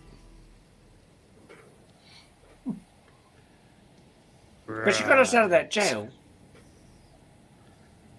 Yeah. That's what I'm saying, right? Like, she's willing to help under certain circumstance. I think if it ultimately benefits her, and I think me being a memory wiped dummy, don't Got think, it. yeah. Okay, so I think what we need to do is we need to find where they are, and then, and we've been practicing. Sorry, Dreki, I know that you didn't know we were practicing, but we've been practicing. So we find where they are, and we lure them, and we trap them, and then we figure out what's going on. And if they're like, it was just a joke, fuck you, Wingway, then we go like, I left them, and we kill them and move on. No. No, right idea. Like, you guys are my big. No, they're my friends, right? Oh, we're looking for your. Oh, these are your friends. Sorry, Yeah. I'm still kind of tired. Oh yeah, but I like your thinking though, because actually you weren't there. When we saw them last time, we were near death and we're really exhausted, like we were, kind of like we are now. And they came up and they were all like wolves, and they're like, "Oh, I'm gonna eat you," and we were scared. And it was like, I had no spells left, and then they're like, look at you, you pretty pants. So, Oh, that doesn't sound very nice. we don't want to actually kill them, but we want to, but it'd be really cool because you're really scary and you've got a big hammer. If We you should- make them think that you're going to kill them. We should turn into wolves and go up to them.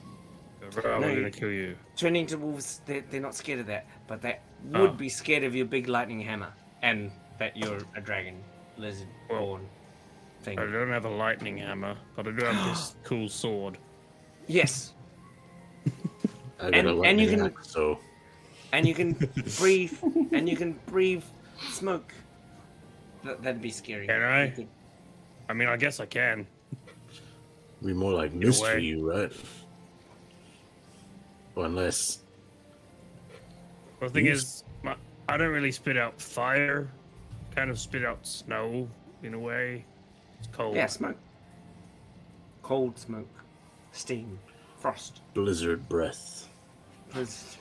I could show you if you want. Again. Yeah, I've although seen it. To I be think you fair, felt it. you could probably blow out smoke too. We just need to get a pipe. I think there's enough smoke in the air at the moment, to be honest. Oh yeah. No, Yeah. I'm not talking now. I mean, How's circumstance. that volcano looking today? Looks less active. Looks like it's done most of its damage already. And now, whatever has happened at the base of it is whatever is going to be a situation to deal with. I hope they don't suspect us of doing anything about. I mean, we were responsible, right? I mean, I'm pretty sure that the place, this floating city place we were at, I think they know that it was us. Right. I was thinking Kronos for a minute. No. I mean, probably, but. I mean, I didn't know it was going to do that. Did you know it was going to do that? No. That's what I mean. Like, we. Oh, shit. John sort of sits down, puts his hands. His head in his hands. Oh, shit. There was a whole town down there. Was there? I don't know the area. Was there a town next to the mountain? We didn't know though. No use dwelling. Next time we go into a cave underground to get a key, we'll make sure we tell the local townsfolk there might be a volcano or a flood or a blizzard or whatever seems relevant. It's not your fault. Did We they didn't know. Did they know it was a volcano? Is it known that Mount Valor is a volcano, or is that new? Is this the first time it's erupted? Is this? Yeah, but the thing with like mountains like that is in the time scale, right? Like Well, see like these ants over here, they're building their home in a place that's clearly gonna flood on the next La Nina weather event. But they don't know because there's gonna be 7 generations of them before it floods. what's a La Nina? It's like when the third moon comes around, there'll be more rain in this area than normal, right? It'll happen in like the next 100 moons or so, right? Oh. But from the ants, like that's 7 generations away. They don't care that this is close to the food source. Yeah, but I guess the difference in that analogy is a group of ants didn't wander off and start the rains that flooded them out, right? Yeah, but we didn't start the. Well, someone built that shrine there. Which means someone who built that shrine there stopped it being a volcano until we came and broke the shrine. I mean, We didn't. did they? we Maybe they made it a volcano. Maybe they set that as a trap for anyone who tried to recover the key. Maybe this has never happened here, and we just triggered it off, and the people below had no idea that they were next to a volcano. Exactly. I But- feel the weather is kicking up and the snowstorm is starting to become stronger. I think we should get to Blackwood. We should probably move. Yeah, but... Oh, shit. Another thing on my conscience. But I am... If those people needed help, they needed help when the volcano was doing its thing. Whatever help is needed, it's a bit late now. I don't know. But next time, we can always do a better job. Next time, with I like how learned you from say this. next time, as if experience. we're about to go through another volcano and blow that up too. Yeah, we've got to get the other parts of this key, right? Like this thing is like one bit. I'm assuming there's like a bit that it goes into, and then like maybe a big circle thing to turn it. So we're gonna do this 4 or 5 times. We can't get too bogged down in the first time. 5 volcanoes to blow up? Yeah, well, they could be. Sounds Um, dangerous. We barely made it out of the first one. One of them might be on the moon. We might be like starting an asteroid storm or something. Like, You can't go. What? You can't go on the moon. I mean, I've never been, but why not?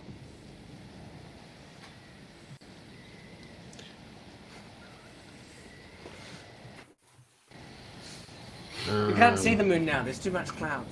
We should Is go. this where we to segue Blackwood. into our Spelljammer segment? Well, it's not wrong. There was a picture of the moon. So, we're all on board with the plan. We're going to go and try and draw one of my friends out. And, I need some rope. I used mine. Can I have some rope? Have you got some? Hang on. Is it What do you attached mean? to my foot still? No, they disappeared. Like, I thought I'd be able to use it again, but when... Oh. Hang on. I think I might have something. No, yes. Here, have my rope. Oh, good, thanks. So we're gonna go in. We're gonna go into Blackwood. We're gonna like sneak and try and see my friends, and then draw them out to a place and catch one of them. Anyone will do, and then we'll try and figure out what's going on, and then that's the plan, right? And kill them. No, pretend to Oh. No? Okay. kill the person that's trapped them. Ah. Not my. Don't kill furbolgs. No, I think he said No. cure them. I said cure. I'll cure them. Yeah. Yeah. Yes. Not kill them. Because we already discussed kill them was bad. Where- So confusing. So you're heading towards the city while you're talking. Is that what you're doing? Blackwood? Is Well- Blackwood a city? It's a village.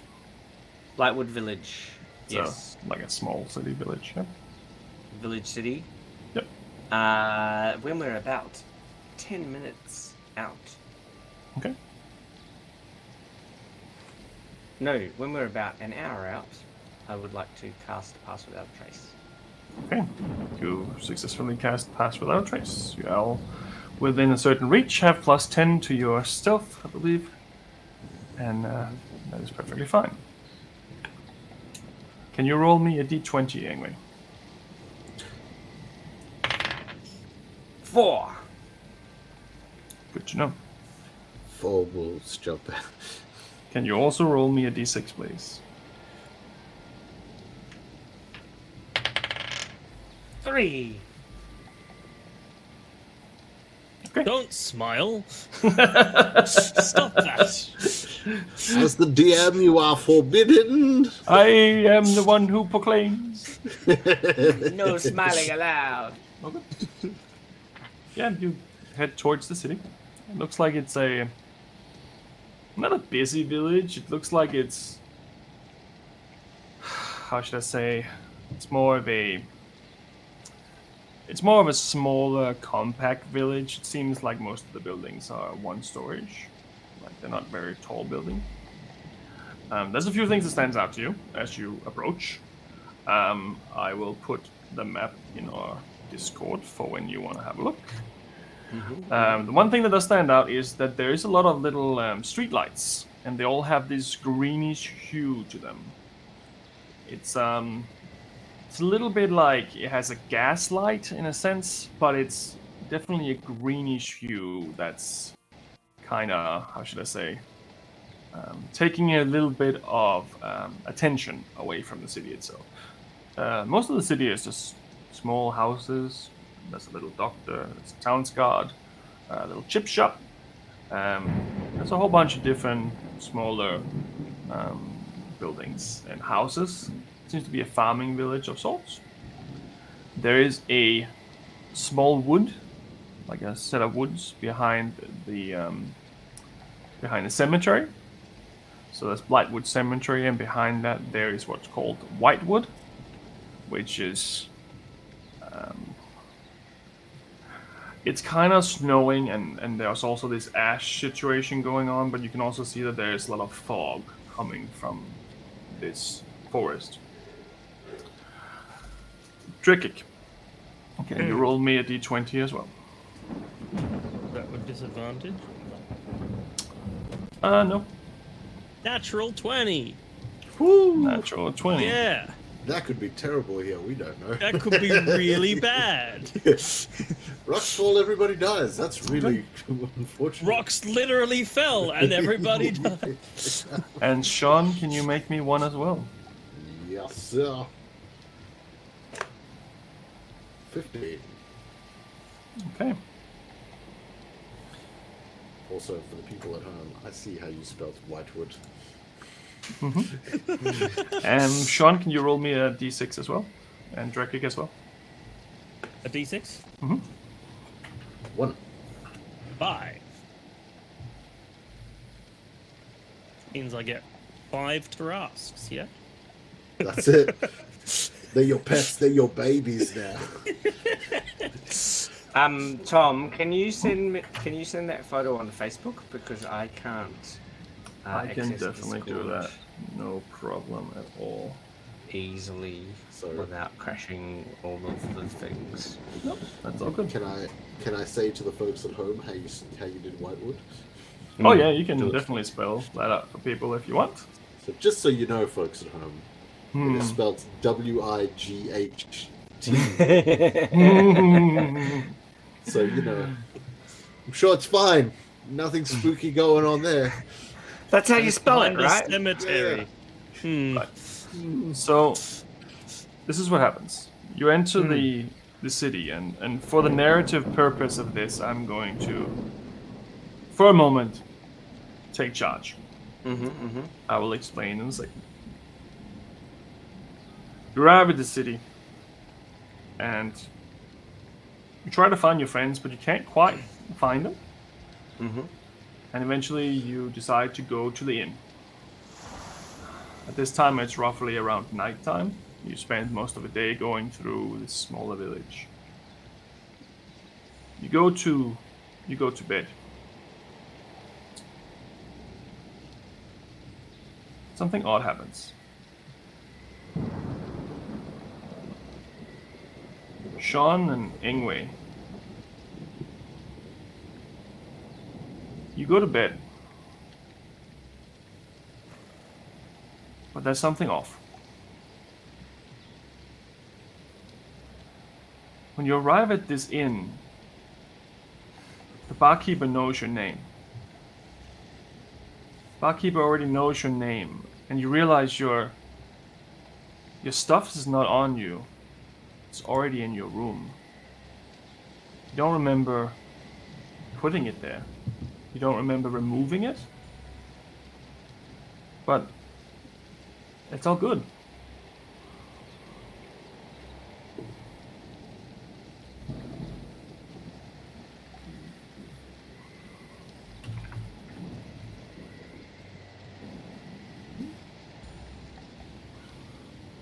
Sorry, I'm just rolling something interesting here.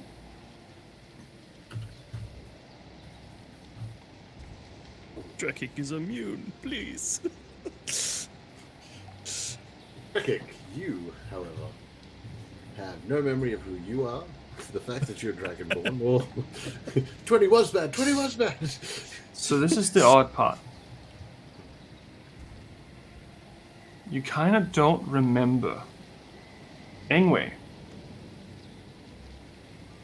It's a little odd, but it's not actually that odd to you because you've always lived here. Oh, no. You've always lived here. So it's not odd that she would know your name, of course. You've been here so many times. In fact, maybe you should find your own place to live instead. But you do like it. You do like to live there, like in the inn. It is a nice place, and the innkeepers are nice and friendly.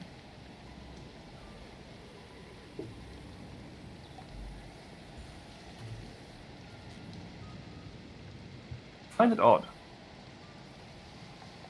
At some point, this white dragonborn keeps calling you Ingwe.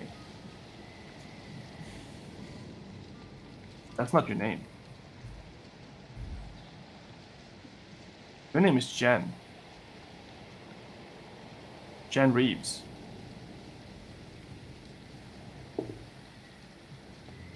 You're the brewer around here. You've always been the brewer around here. But I feel that he's an outsider. He hasn't been here that long. Maybe it's just his mind playing tricks with him. Maybe he's not quite right up there. It's not really something that you care about. He's just probably the new town drunk. It's not really that odd. But he keeps talking to you like he knows you.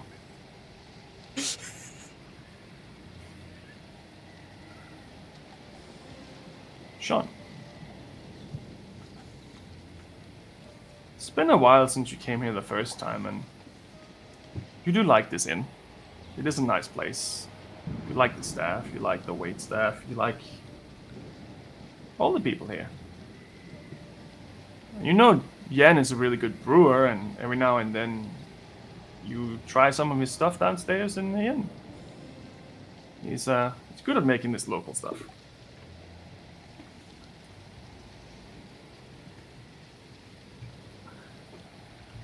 There's this weird dragonborn that keeps talking to people very awkwardly. He's talking to them like he's known them, but he doesn't know who you are. You think he might have hit his head or something. Something odd going on with this one. Your name is Joseph. It's not Sean. Joseph Berg. You've been here for maybe a few months. Can't quite recall. You're the blacksmith. You've always been the blacksmith around here. Like, when you arrived, there wasn't one. It was a bit weird, and there was a smithy set up, but yeah, you've always been the blacksmith as long as you can remember. It's very strange. I'll explain Celeste to her next time.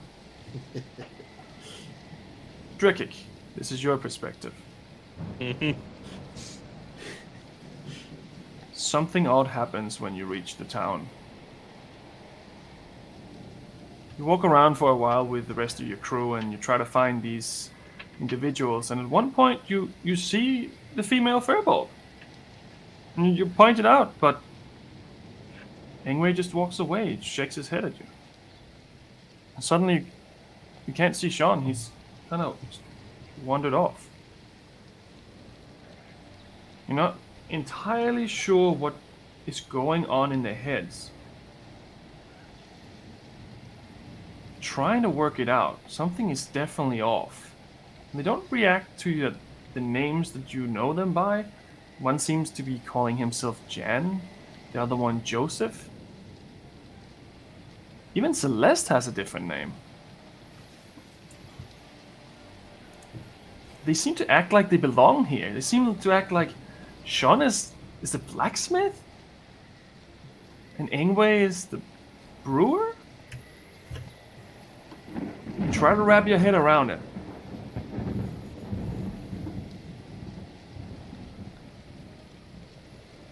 But you spend a week trying to work it out.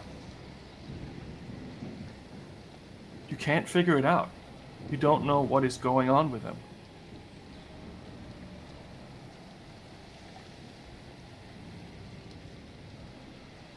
Then midnight hits on 7th day.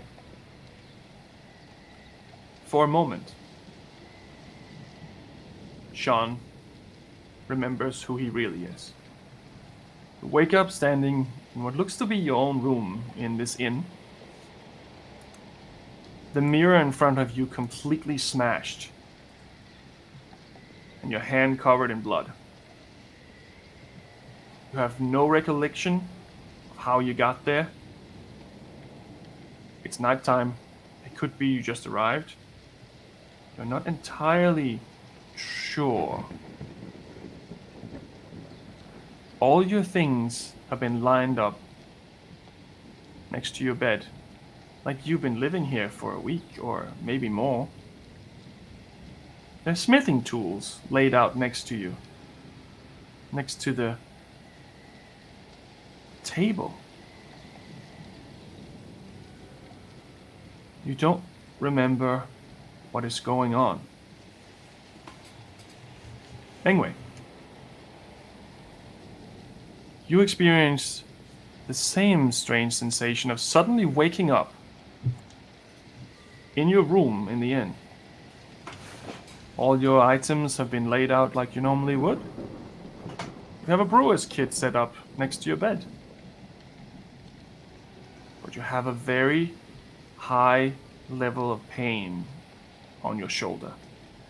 Your right shoulder hurts like something you have never felt before.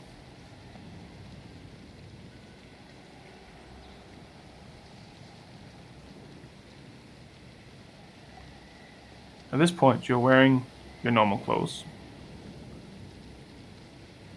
You don't remember getting there. You just remember having a conversation with Drekik about the beer, and then you started moving. Now you're here. You remember seeing Jaina introducing herself as Karen.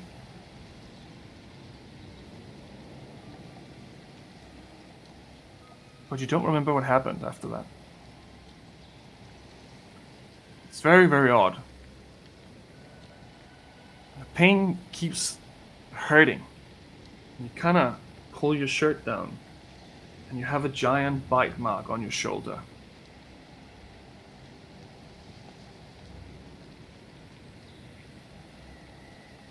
You hear this noise somewhere outside.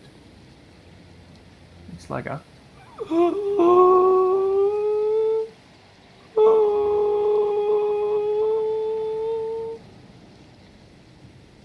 As you look out the window, you see a face.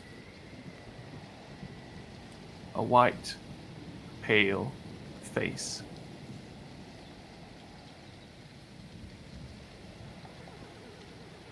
And your alarm goes on for the next morning. And Jan goes back to work. And that's where we'll leave tonight's episode. Welcome to Blightwood.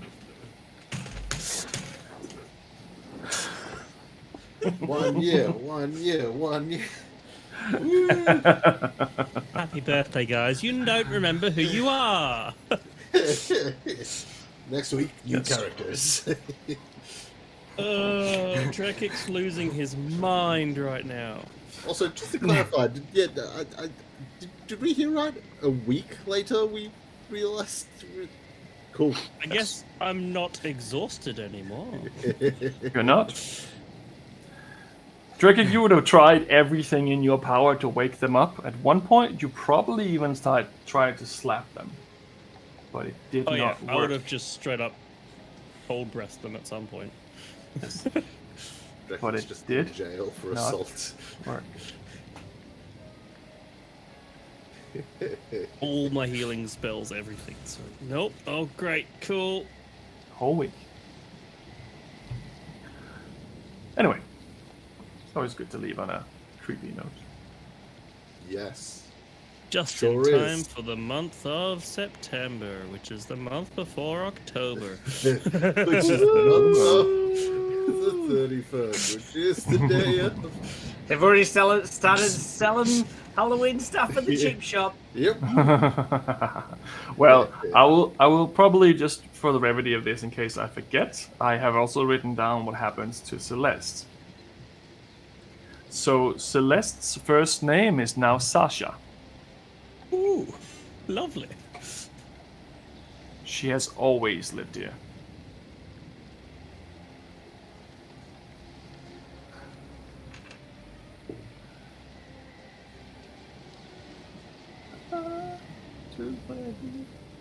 Has she always lived And here? her last name is Salvatores. Salvatore Soto.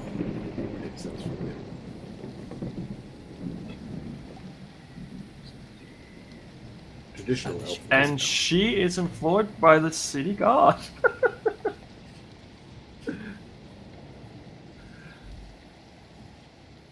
In an Right. intermediate room of Celeste waking up. She finds a note in her pocket. What that says, I'll tell Celeste.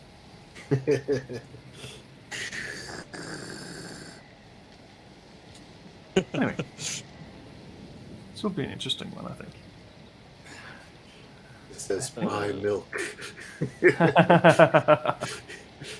You already have milk. Ah. Ah. There. My first like decent roll of the night just stopped me from forgetting who I was. Right. Yeah, I mean, for now. In a town like this, For you now. must seem like an absolute madman. just, Yeah. just running around. You gotta listen Stop. to me, Sean. Celeste, Ingwe. People are like, who is this man? Just Celeste screaming would probably names of straight up arrest me if I tried to bugger her though. people. I think you probably would have had a few conversations at this point because Jan and Joseph have been a little weirded out about this weird guy running around. I would have spent a night in the jail. Get the pitchforks out. Dissolve him in the pure sleep. Anyway, I guess so. Now the next several episodes is Trekik tries to save his friends. The solo adventure. well, I mean, it depends. It depends. Because next time we'll be starting out with a wisdom saving throw for everyone.